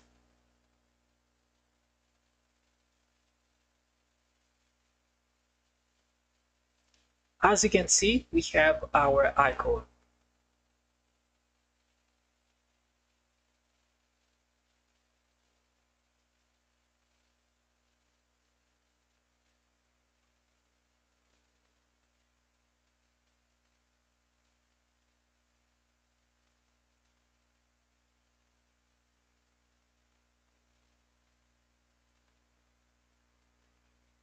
And the links also are working.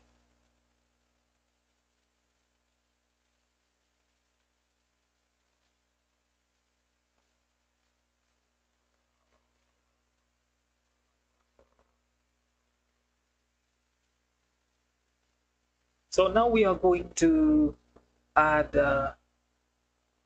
the active link in the sidebar.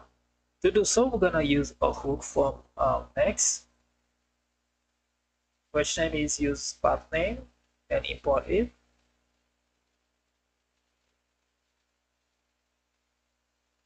As it said, it will return the path name.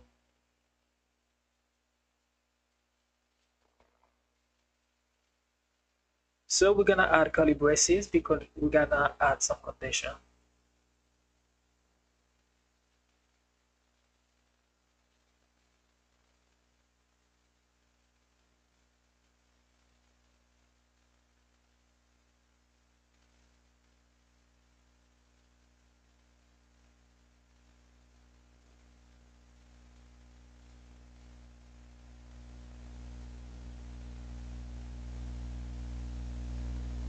Okay, this line is active.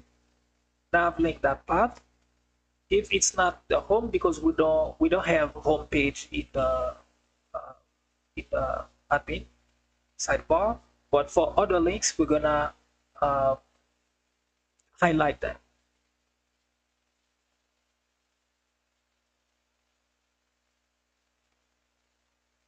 Okay, path name that start with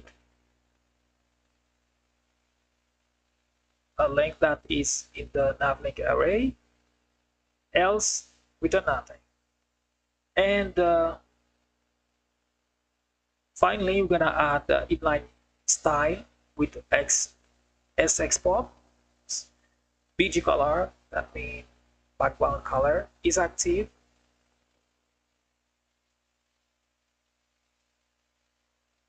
We're gonna give the background color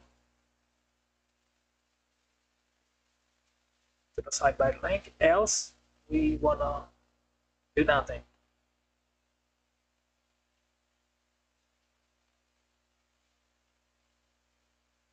And as you can see, we are in a ADM users, and you see the link is activated. And after that, we want to show the currently logged user. Now this is static, but later when we implement authentication, this will have a dynamic current logged user.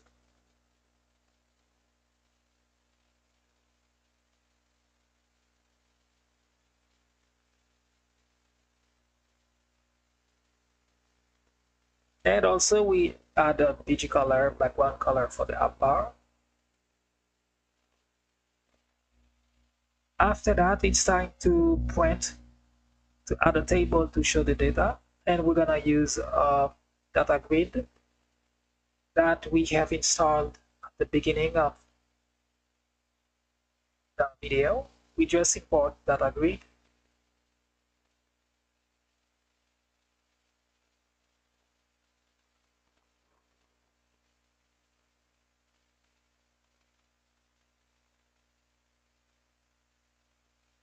Also, we need to add our admin layout. Oh, we already have it. So we want to add a columns. Columns, this is the columns that will contain our table, and the field name should be exactly as we define it in the model: title, description, URL. So this ID will come from MongoDB, field title, field, and the field actions to edit and delete. So the render cell method is to render an HTML, and we will add 2 buttons in it. Basically, this is what it says. And at this time, I don't have this method to delete a post. Remove it temporarily. And we need to bring icon button.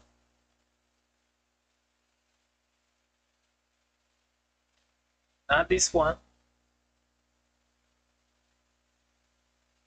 it's like we have to copy and bring it here.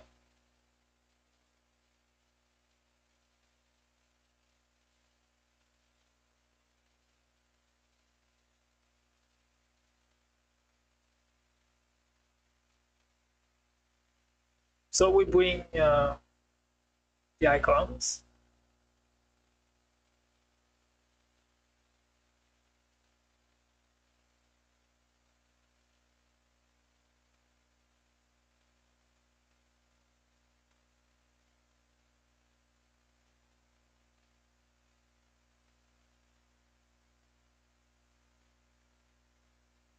Okay, and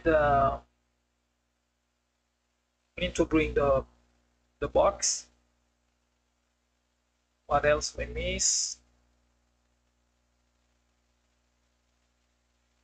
Okay, and now we're gonna name it post. And after that, we're gonna add the data grid that will receive some pops.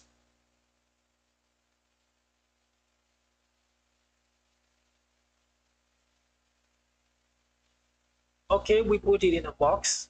Okay, we already have data grid. Data grid receives some pops, get the per ID, rows, columns, page size, rows per page options, checkbox.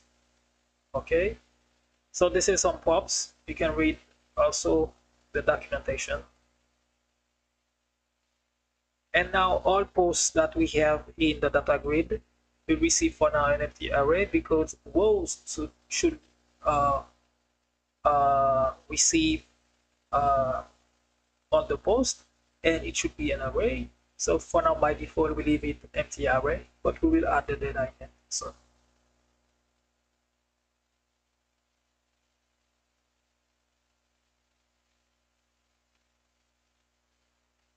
And also, as you can see, the columns that we have just defined, the data grid will also will receive it. And as you can see, we have all the color. Okay. And we're gonna bring this time the data because we already define all the posts coming from these hooks. Use all posts, and then we don't need to create it again. We just want to call it from use all posts. Now it's loading. We're gonna return our loader.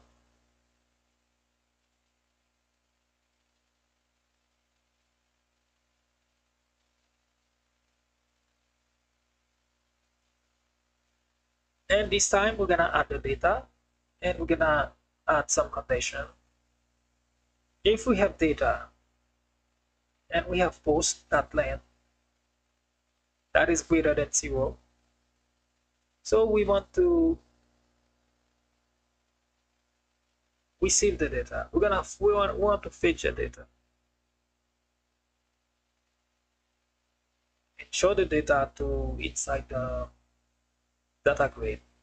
Else we will return an empty array, because if it doesn't receive an array, it will throw error.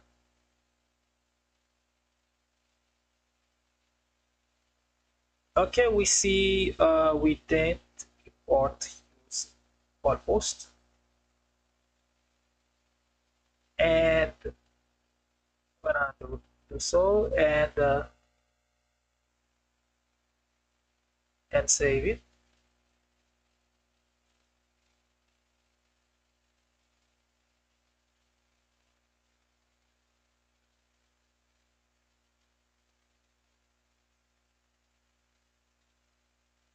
And as you can see, we have all the data coming from MongoDB, and we have the columns, we have the column actions that we can edit and delete. So we're gonna do the same process for the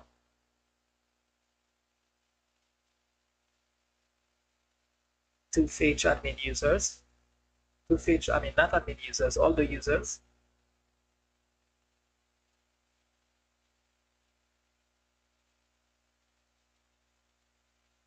And also we copy everything, data grid inside a box to define uh, height and width, and also receive all the pops. Rows should be an array of the users, and column will receive uh, the column, all the columns that we would have in our table, data grid table. For now, all users is an empty array. And we need to build our column, import data grid.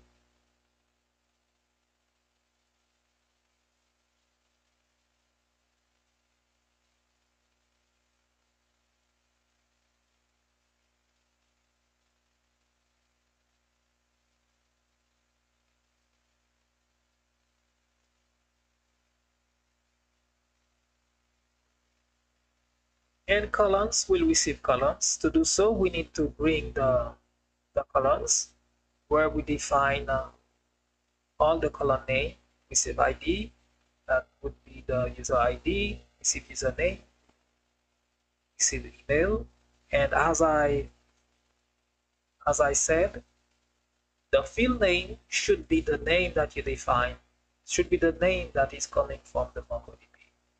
Otherwise, it won't work, right? The field name. And after that, the header name should be any name you give.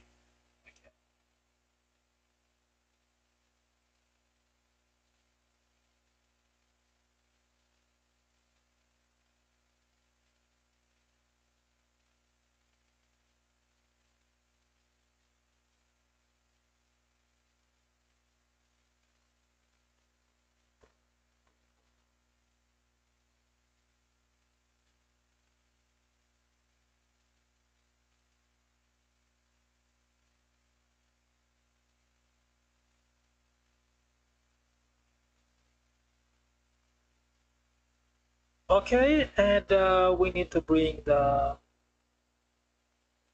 icons.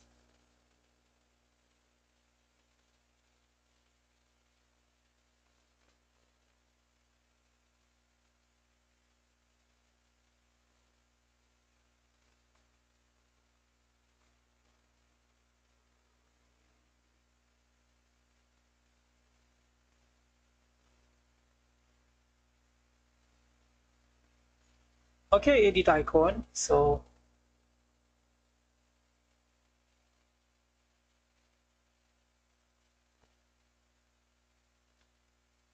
just copy from this page.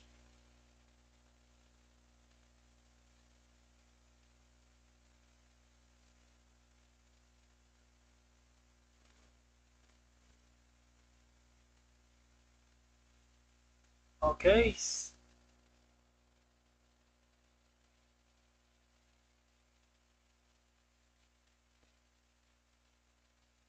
let's save.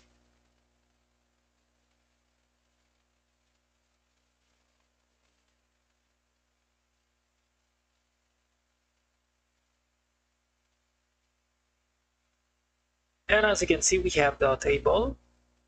Now we will bring our data,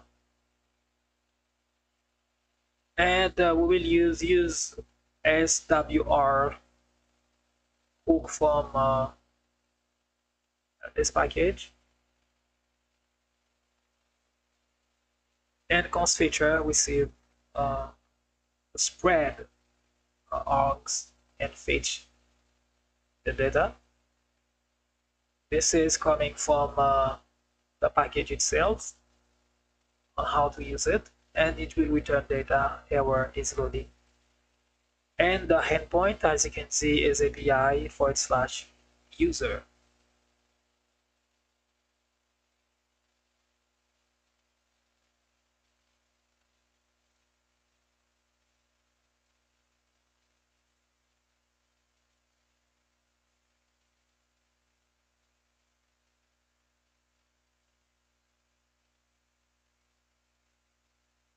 Is loading, we're gonna return the loader.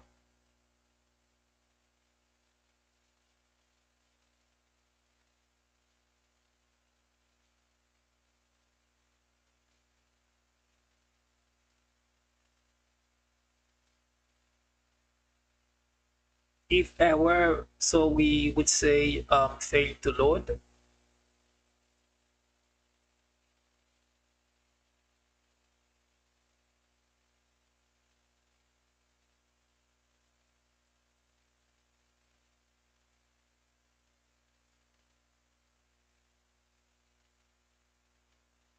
So we'll copy this logic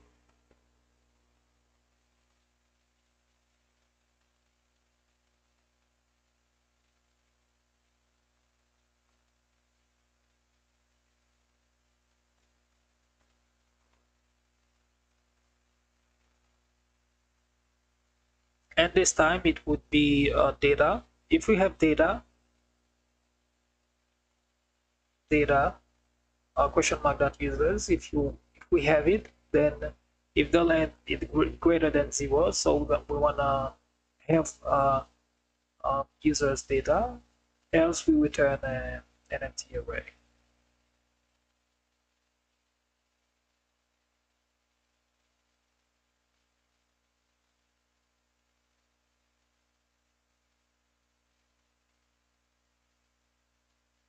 So as you can see, we have our data.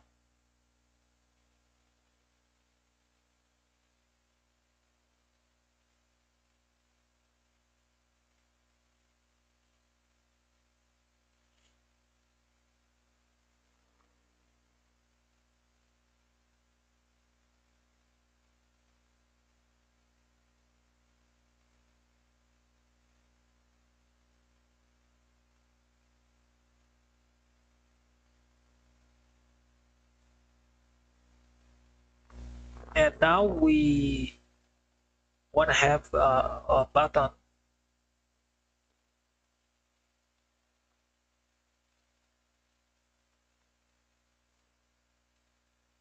to create a new post.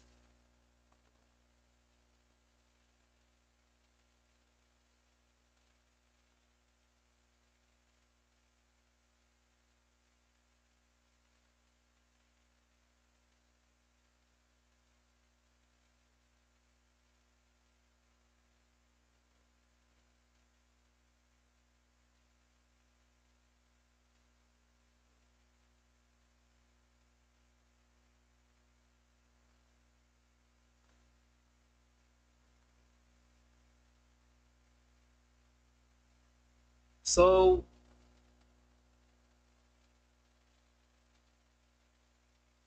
it should be fine.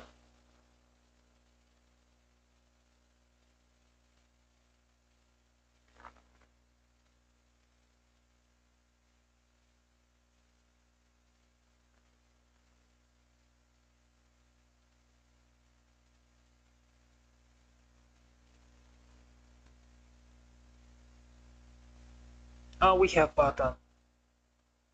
Let's import it.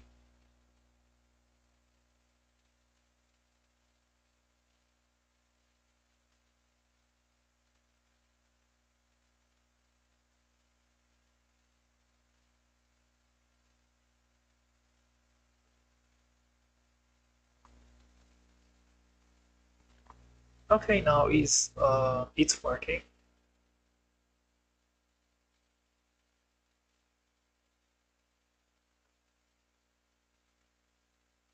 Now we wanna fetch the single post in admin page. And to do so, we're gonna get the params. And from the params, we're gonna extract the post ID, because remember we name it post ID.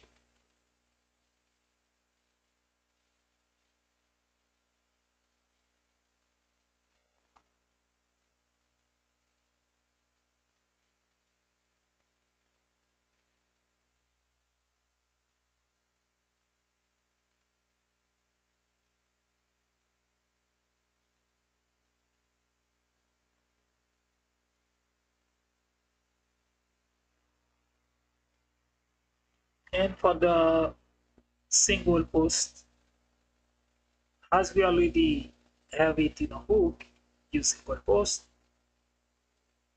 So we're gonna bring it,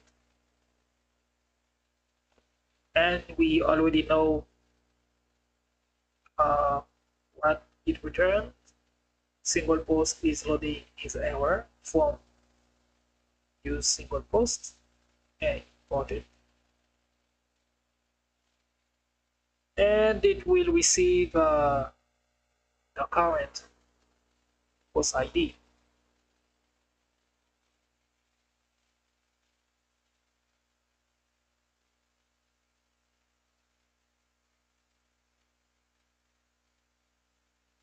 So what we are going to do, we're gonna fetch the single post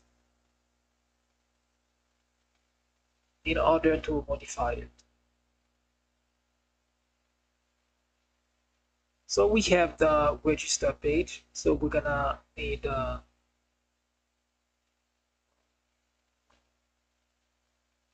copy some of the elements like box, button, text field, use Formik, and you to validate our fields.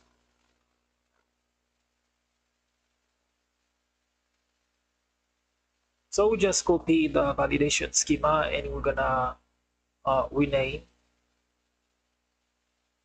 Here we will add the title, description, URL.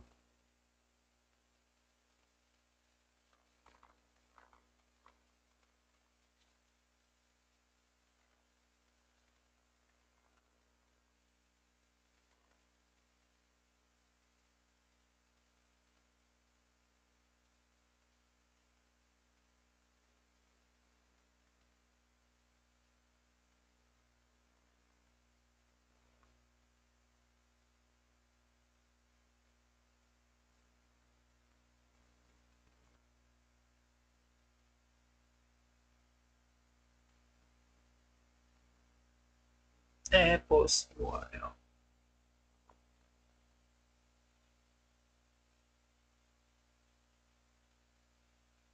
So after that, we will need to use Formik. So we'll copy this piece of code.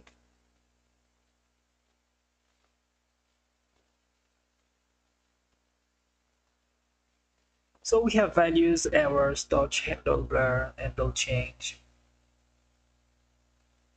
coming from the use Formik hook.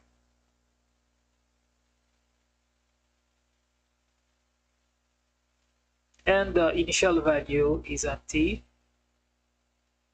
We'll leave it empty for now, but after we will pre-populate them with the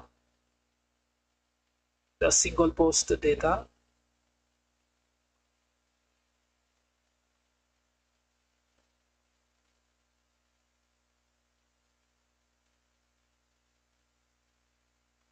So now we're gonna build our form.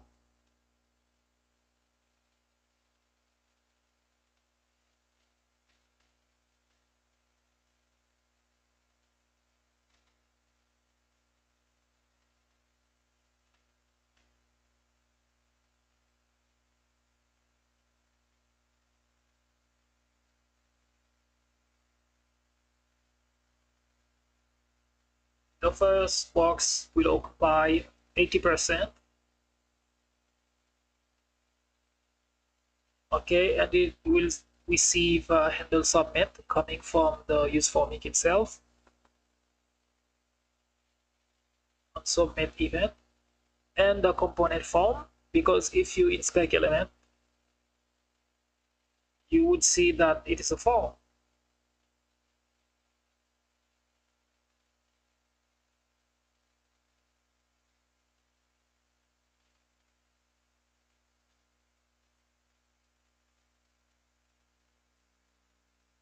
And we create another box, and we're gonna add some inline style, like the background color, display flex, padding.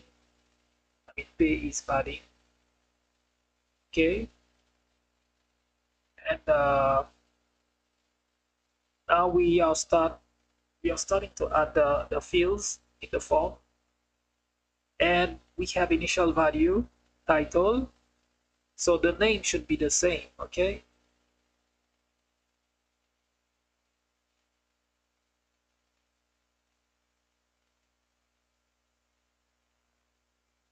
and we need uh, three other fields.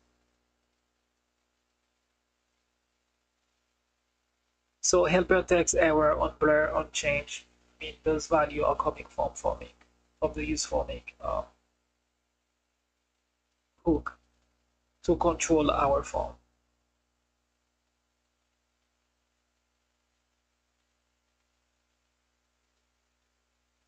So doing so, we are going to, as you already know that, we are going to add effortless validation.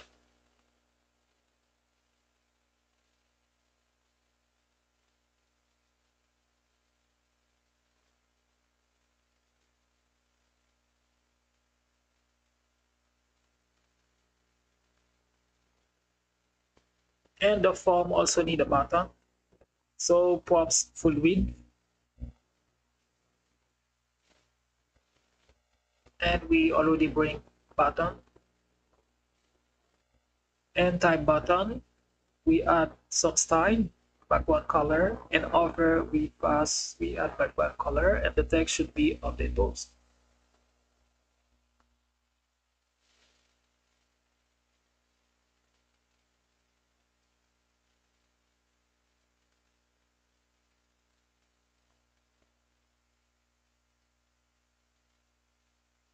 So we have the form now. So let's pre-populate the form. So we're gonna add enable reinitialize, because each time we fetch a single post, so we will reinitialize this form.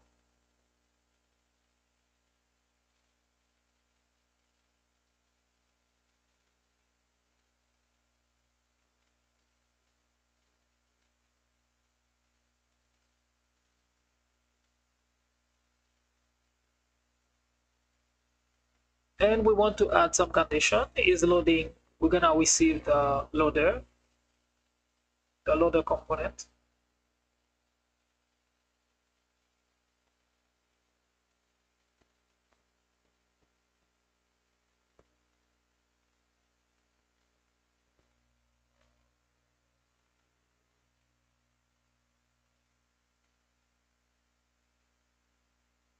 And else we're gonna grab the entire form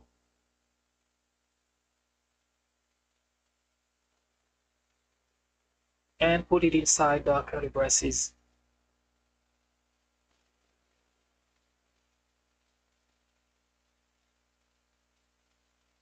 So after that, we have one thing left. So we need to populate the data. So as you can see, if we have single post, okay, single post coming from the hook, and single post question mark post if this exists, we want to show the title, else we return an empty. And we want to do this for a description and URL.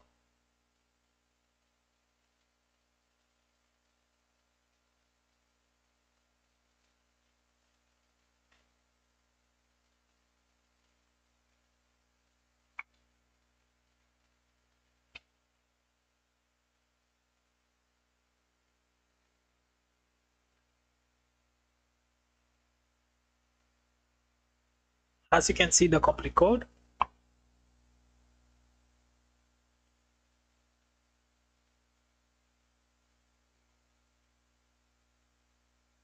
And we save.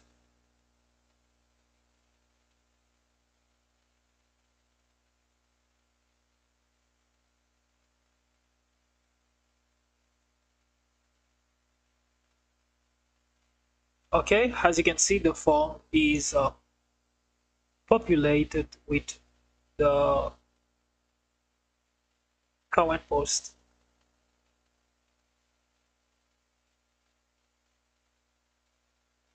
And if you press the button, so I like to test with when I mean the alert JSON.stringify to see if my form is working.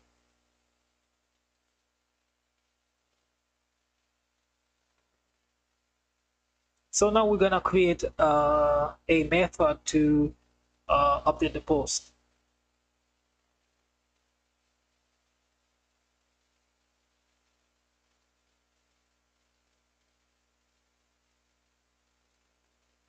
So we add async signature, and we're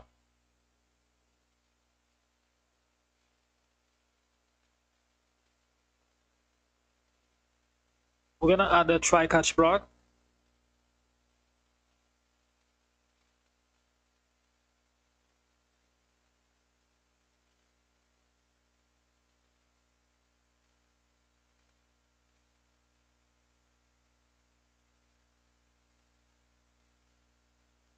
And this piece of code, what it says, to fetch, we are using the fetch API available in the browser with method put. So this is the endpoint API /post/ID.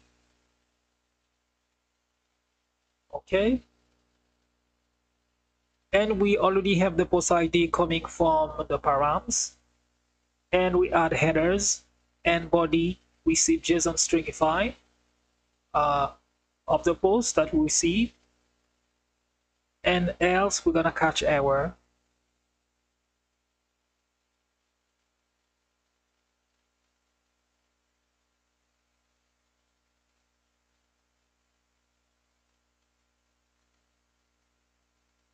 So if we don't have a response,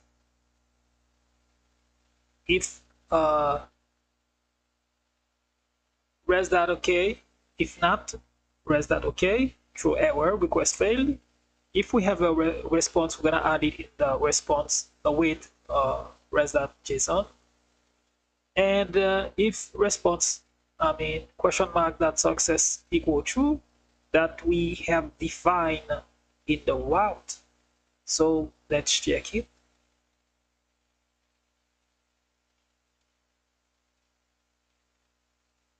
So as you can see in the pull request, we have had it successful so that we verify that our post was successfully updated. And now we're gonna use it, to add a notification in our screen to confirm that the post was updated.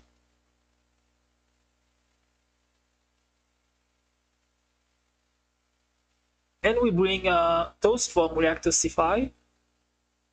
And as you can see, we have it installed.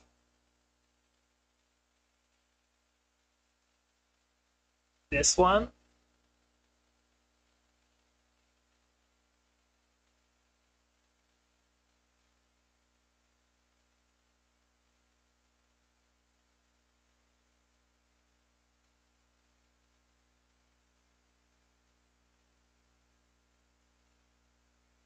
And also we need to bring the CSS for the React-Tosify in the main, in the root layout.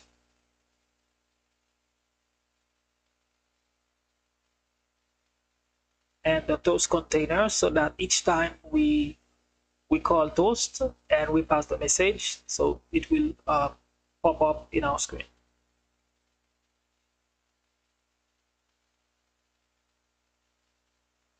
Okay, import toast container, and we're gonna add toast container inside the body.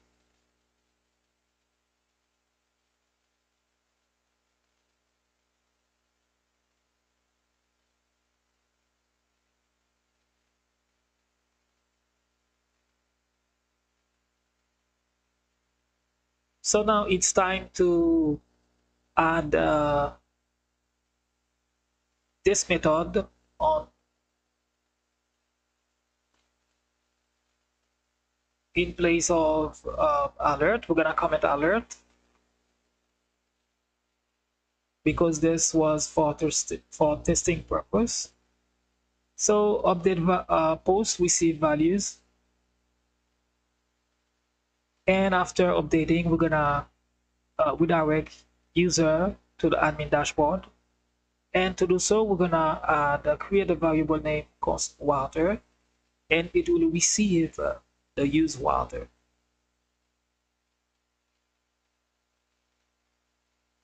Coming from the next navigation.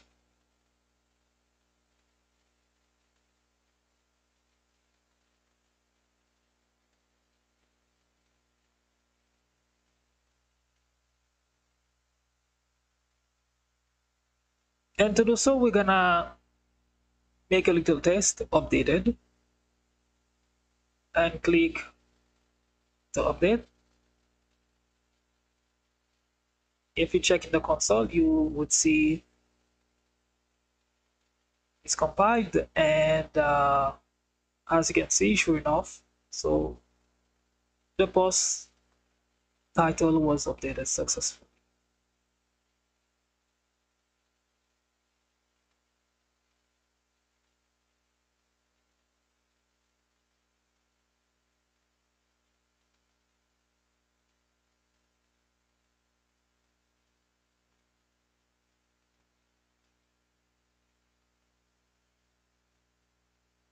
And after that, we go inside the post folder.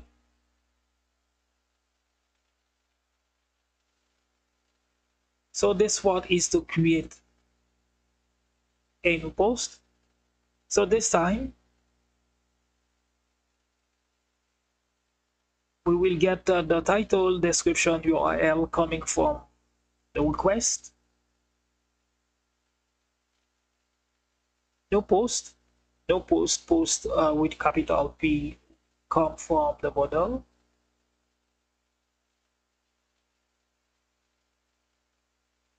And res equal await post, this post that save.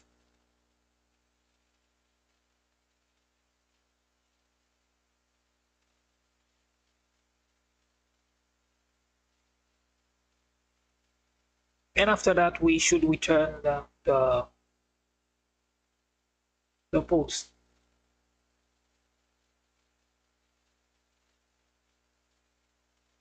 So we add success true. So this is for us to confirm the post was created and add the response. Else, no post created.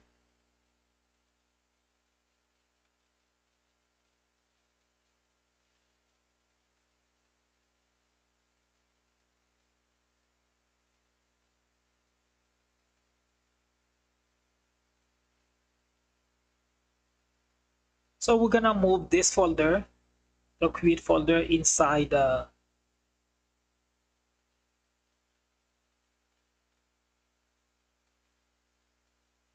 we move it inside the post folder, okay, to organize our route, okay. But you are free to organize your route, whatever you want.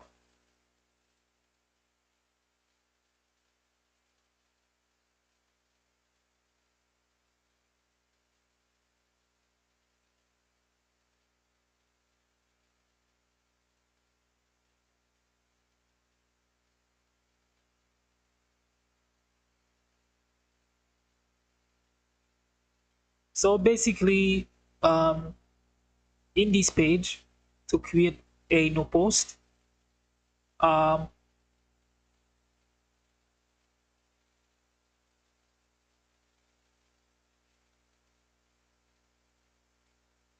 so we just paste everything here because we're gonna make some adjustment, and we're gonna get back to the title that we gave, ADM create post, and we're gonna make some adjustment, and we don't need params. We don't need the use single post.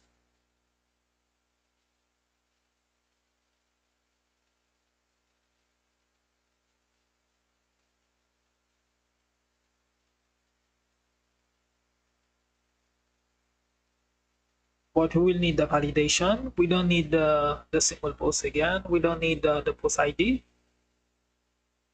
We do need the water. And this one is update post. This will be create post. We don't need, let's say, okay, we will need the post. This will be the post object, but we don't need a post ID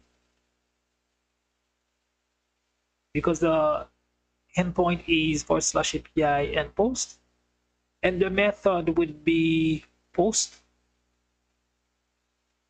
and we will need some headers and the body JSON.stringify post. And if the response is not okay, request failed. Else, we receive a successful response, and we will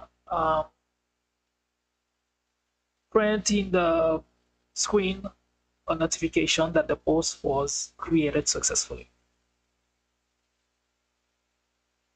We don't need to fetch anything here.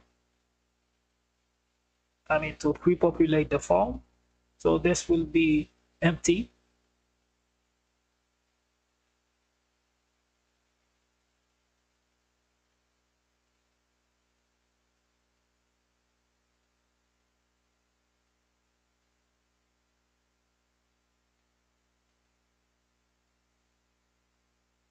Okay, we leave it empty, leave them empty.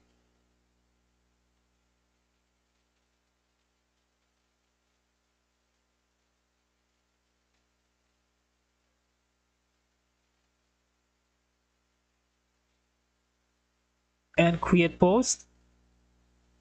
This one will be create post.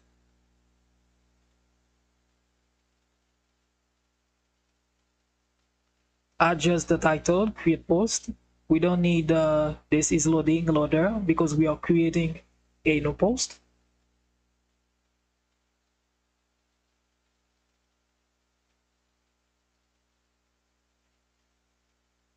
Let's remove some space.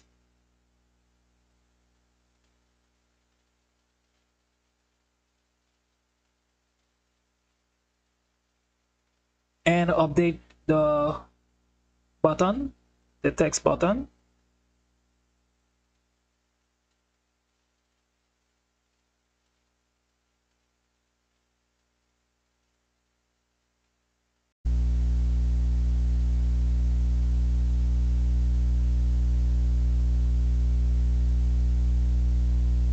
Okay, as you can see in the screen, so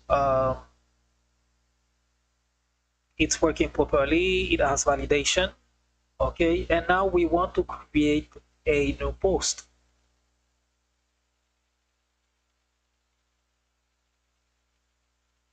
And as you can see, we have notification, those notification, and it redirect us to the dashboard.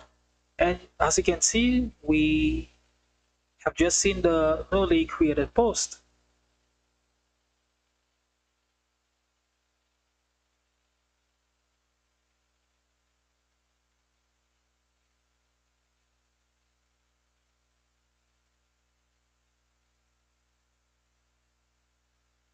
And we just copy this piece of code.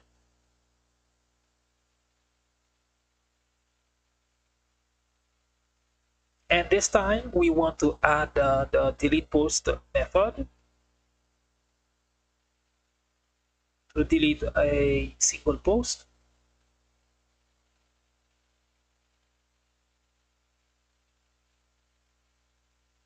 And as parameter, we will receive the post ID, and the method would be delete, accept some headers, and we don't need body this time,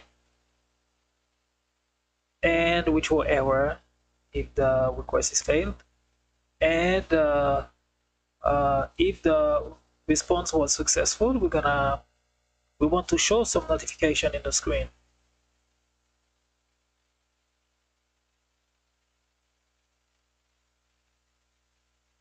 And after that, we will redirect the user in the dashboard. But we need to test if we receive the current post ID, and we're gonna test with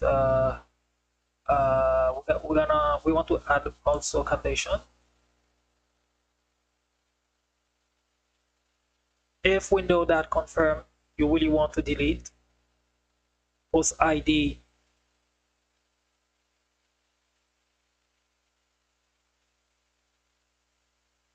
template string, and we're gonna add the current post ID,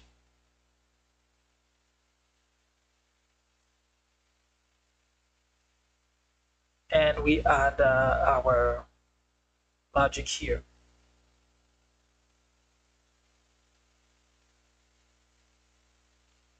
And also in the delete button, we want to add a on-click event.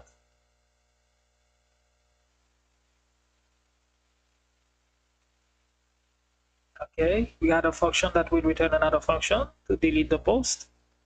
And this delete post will receive the current ID, which is value.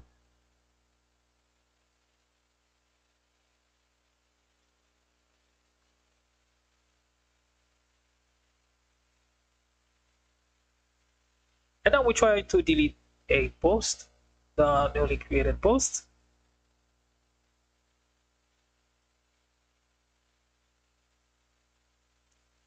If you check the console, and as you can see in the screen, the post was deleted. And now one of the most interesting part in our application is to implement authentication. And this is the documentation. Okay, so at this time, we still have the version next of at beta.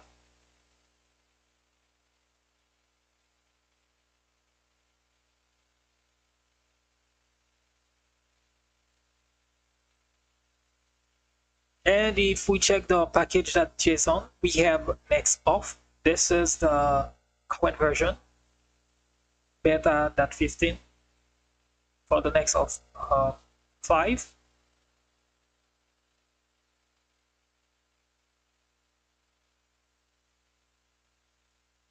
And we need an off secret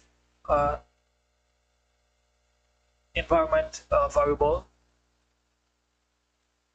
so you can add any secret you want.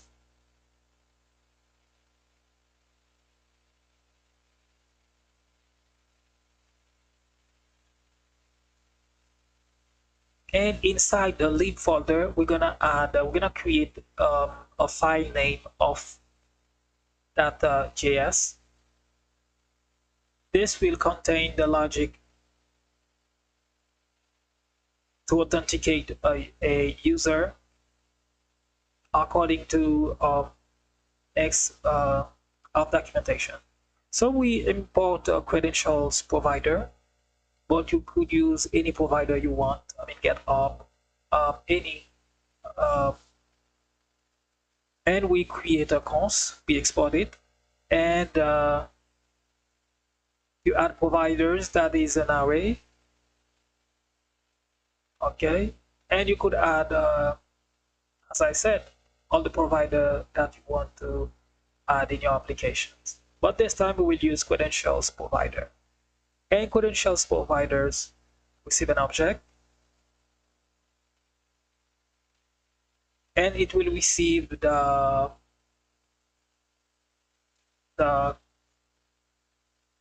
credentials. And credentials has email type email, password type password.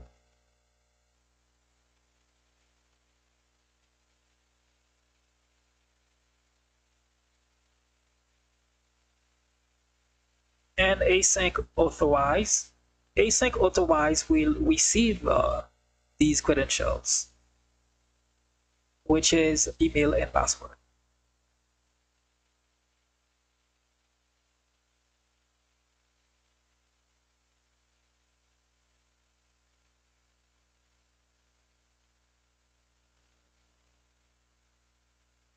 And now we will add the logic. So basically inside otherwise, we're gonna connect the database, and if the credentials return null, that means the user is not authenticated. And here we have received something, and we want to find the current user with his email colon credentials that email, because we receive those parameter, those value from the credentials. And we check this user. If we find it, we're gonna check if the password is matched. So we need to bring Bcrypt, import Bcrypt from Bcrypt.js.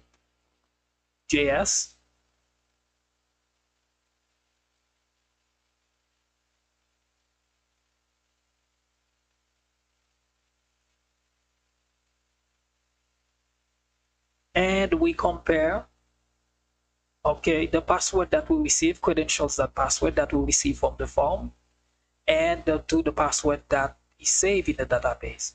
If it's matched, we return the user, else return null.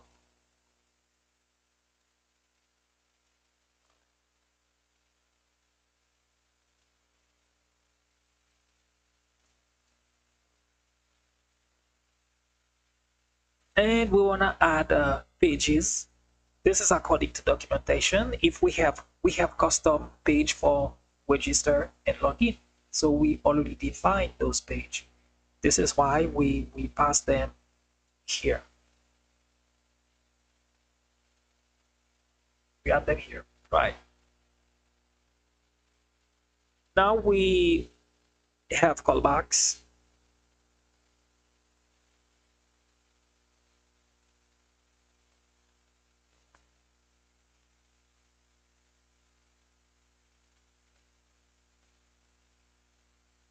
and callbacks async JWT that has that will receive a user, will receive token, will receive trigger, will receive session.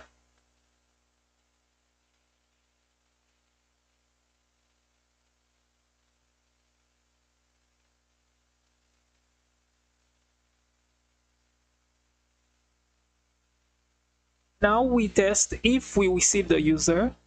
What we want to do, we want to add the user object inside the token.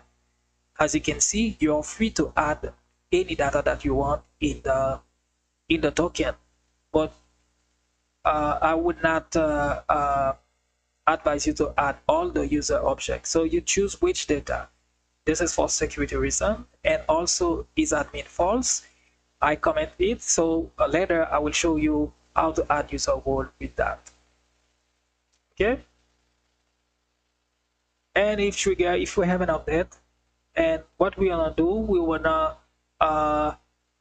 the same token that user, we spread everything and we update the email and name. This is what the spread operator do. Copy everything and just update those values. And we return the token.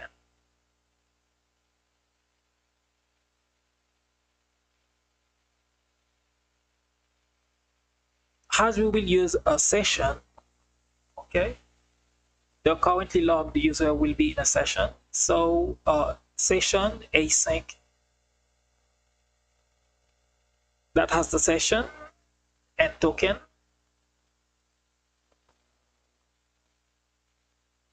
And we'll return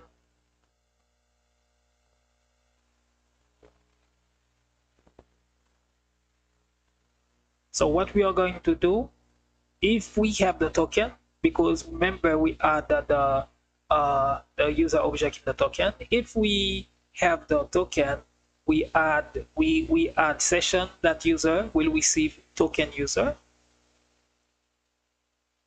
I mean all the user object in the session, and we return the session so that later we can use session to retrieve the currently logged user.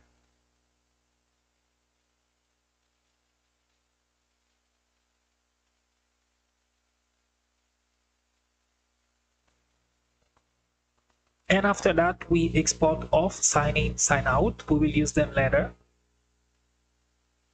And also we export get and post form handlers. And we add the conf, I mean in the next auth that we import.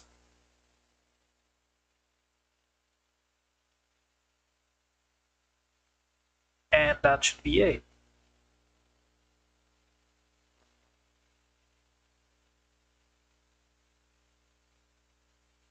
After that, we want to create a middleware. So middleware, as you may know or understand, middleware is something in between.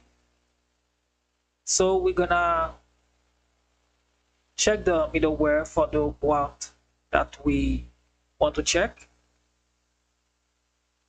And to do so, we're gonna create an object named ofconf that will receive providers. As you can see, we leave it empty. If it is empty, it will get the default that we have defined in Auth.js. And we want to add the callbacks.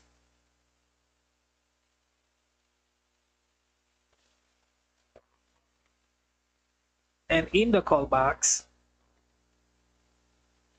so we add the authorize that we see request and auth. Then we create an array. This could be an array of all the words that you want to protect. For example, we use regular expression. So if you have admin, you want to protect all these words from admin, and users, you want to protect all these words, you could add them in the array. And we extract the current path name with requests that makes URL. And if we have them, if we find them, we return question mark. At question mark, we return the double exclamation to return a boolean of, else we return true, and we export const of as middleware, and next of receive the configuration of config. And now we're gonna make some optionally, as the comments say, don't invoke middleware on some path, and you add it in matcher. This is according to documentation. After that, we need to create a route. It would be /API /auth and /, as you can see, we create another folder and spread operator next auth. Okay, in parentheses, in bracket, and we add a file name route, and we export the get and post from, as you can see, we get them from the handlers from the auth.js file, and we bring it in the auth. So this is this endpoint that will be called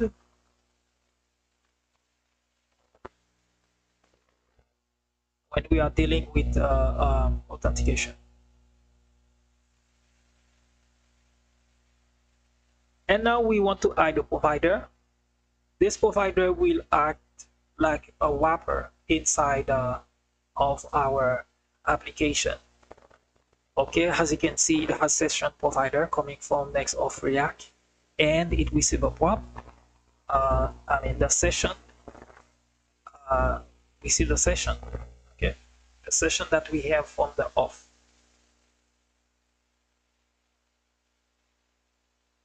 And inside our root layout, as you can see inside body, we have toast container. And we're gonna, after the container, we're gonna add the provider. And in between, we add the children. We need to export the provider.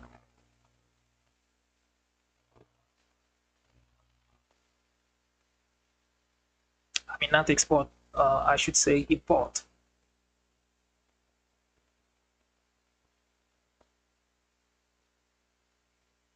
Okay, after that, we have the session, and we name the session is data. We name it session from the use session.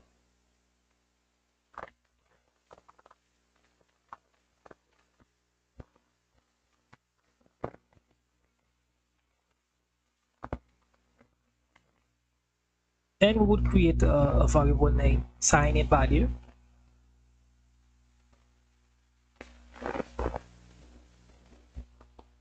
And we add the async signature.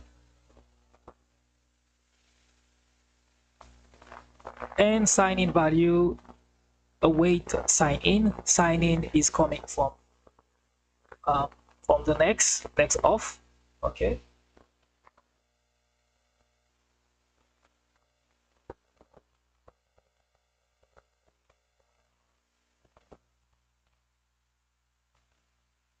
So we are signed in with credentials, and the second parameter will be an object.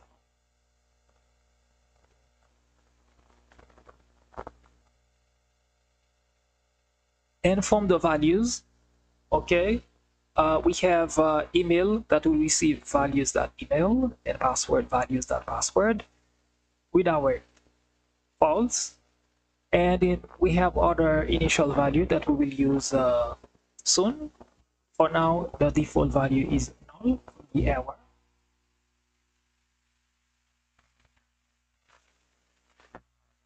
Because this initial value error, we'll use set field. Set field value is to when you want to have custom field value. So as you can see, set field value, we name the initial value error that will receive an error whenever we have from the sign-in value. Okay.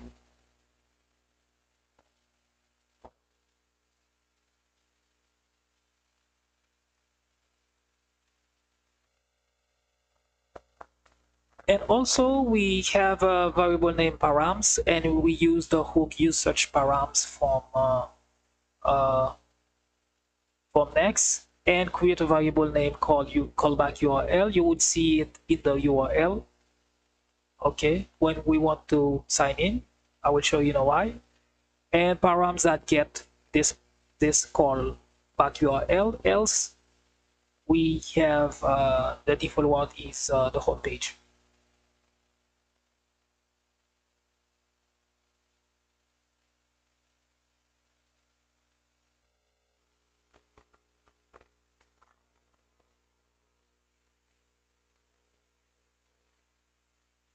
And we are going to use water.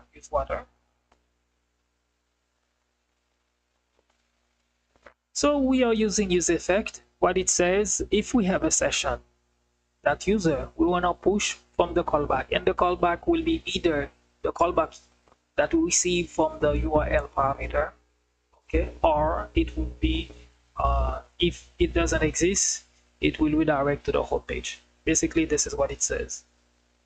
And we add some dependency array in the use effect hook. Now we want to output some error. So JSON parse values that error, because remember we check it in the sign-in value. So if we have credentials sign in, this error is coming from the sign-in from the next auth, and you have this error name. If we get this error name, so we wanna show invalid email or password, or you could say invalid credentials. So you don't wanna give someone exactly exact error. So now if we try to log in the dashboard, as you can see, it will direct us in the login page, and in the screen you can see the callback URL that we are getting. And now if we try to sign in with invalid email or password, as you can see, it throws an error. And try to log in with the valid credentials.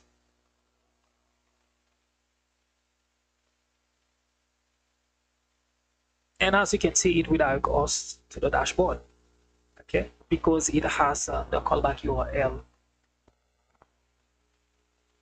And as you can see, the data is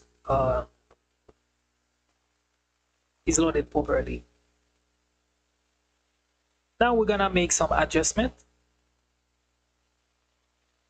So we're gonna add a button to log out.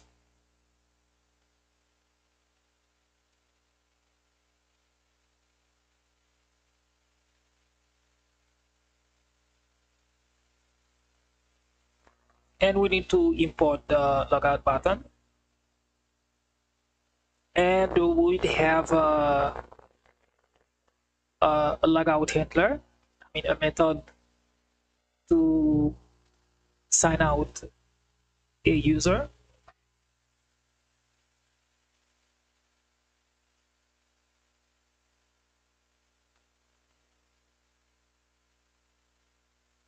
Because you see we have a export sign out, we'll use sign out, okay, and after sign out it would redirect the user in the login page, as you can see from next auth.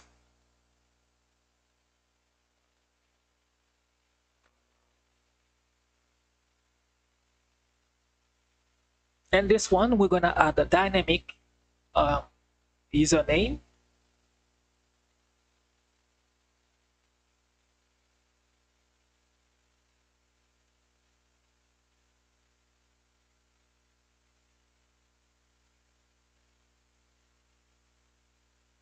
So we're gonna extract the data from user session. If you want, you could rename the data. You would put data colon session from the next auth.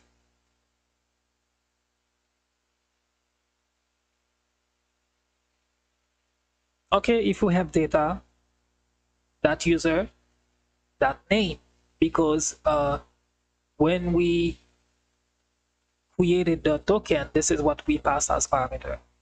We name it name. And we have logout button. We have the currently logged user.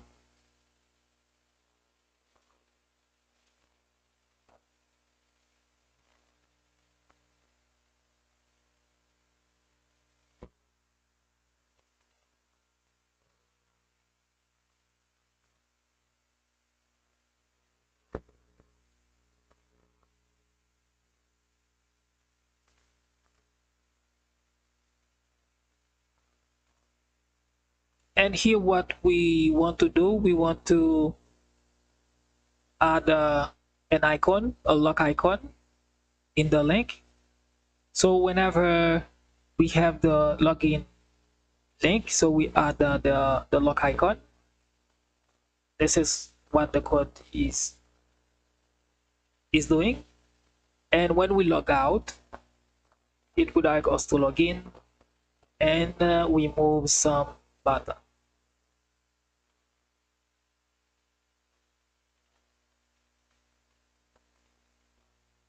And now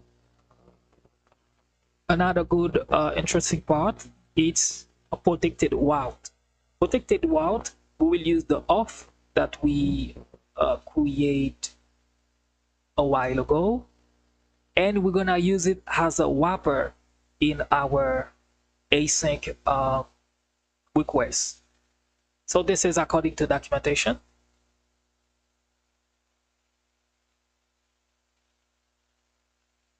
So we get the auth from the auth file that we have just created, that we created a while ago, and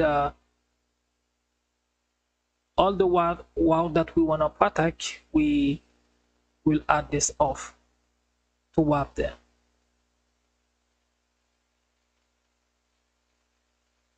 And also if the user is not authenticated, because request, exclamation request that auth, if not authenticated with a response not authenticated with the status for 01. Request that auth is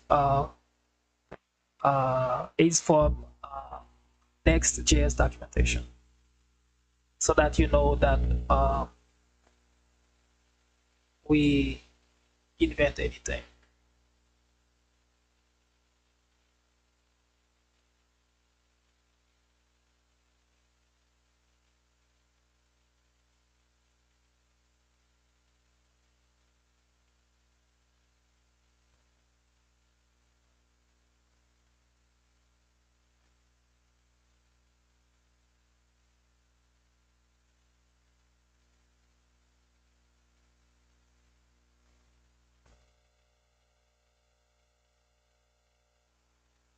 Okay, so we're gonna import the auth in the post route.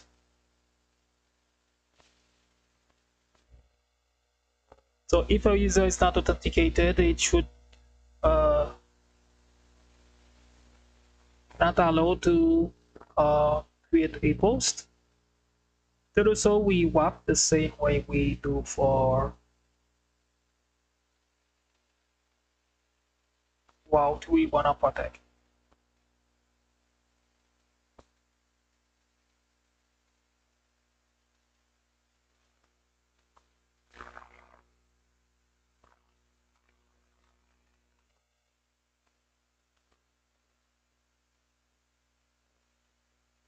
Okay, so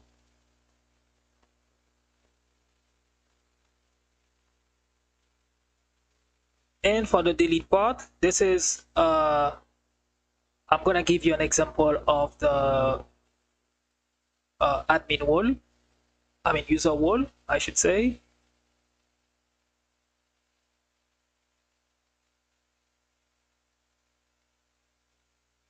If a user is not an admin, that we have from the request of that user that is admin, okay? And I'm gonna show you how to do so.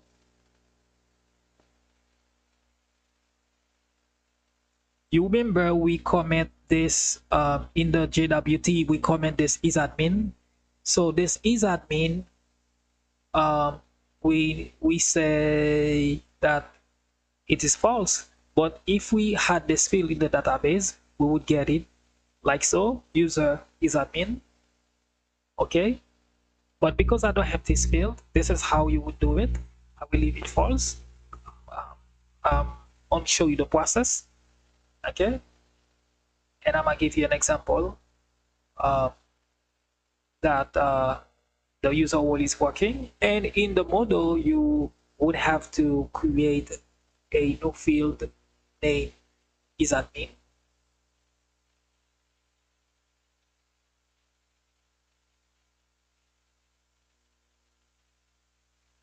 And this field will be Boolean.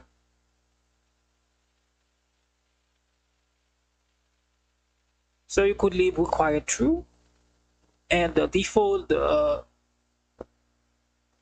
should be false, because by default, if we are creating a new user, it is false by default.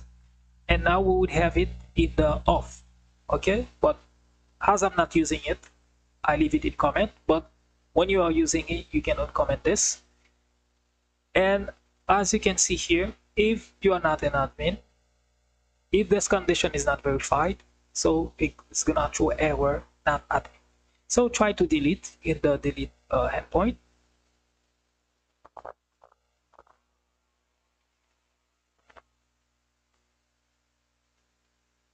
So let's try again.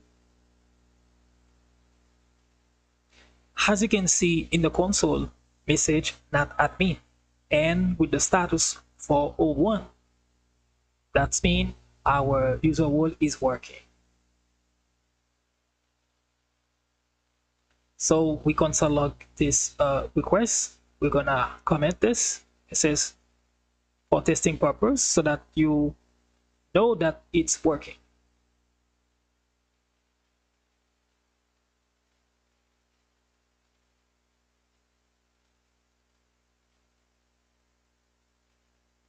And also I'm gonna comment this piece of code, okay, because I'm not using it. I want to show you how things work.